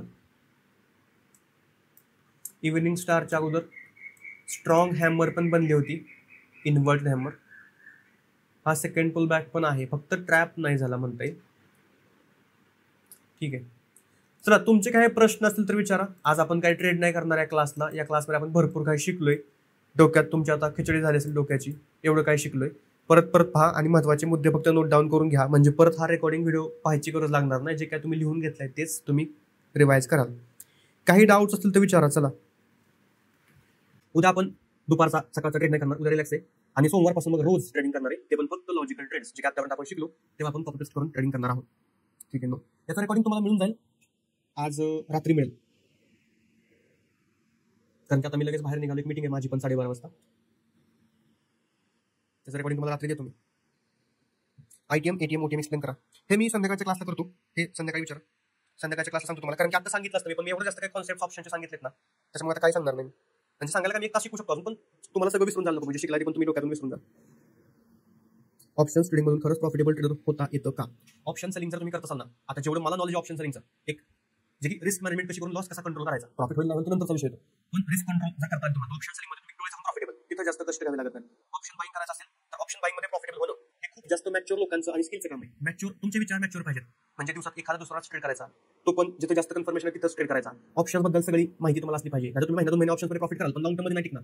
सगळं माहिती पाहिजे. ज्याच्यात तुम्ही सांगतोय ना, त्या सगळ्या गोष्टी मला स्वतःला माहिती पाहिजे, स्वतः दुसऱ्याला शिकवता आल्या पाहिजे. तुम्हाला एवढं क्लिअर कॉन्सेप्ट पाहिजे. हे लगेच होणार नाही, वर्ष जायला, पण हे सगळं क्लिअर झाल्यानंतर ऑप्शन्समध्ये प्रॉफिट करणं जास्त अवघड नाही. मार्केटची व्हॉलॅटिलिटी बघायची, ऑप्शन प्राइस बिहेवियर चेक करायची, आणि ऑप्शन्स जर व्यवस्थित मुवमेंट करत असतील, मार्केटवरती चालले तर कॉल पण वरती जातोय असं होत असेल तर बिंदास ऑप्शन बाईंग करायच्या दिवशी मार्केट आपल्या बाजूला प्रॉफिट होणार आहे.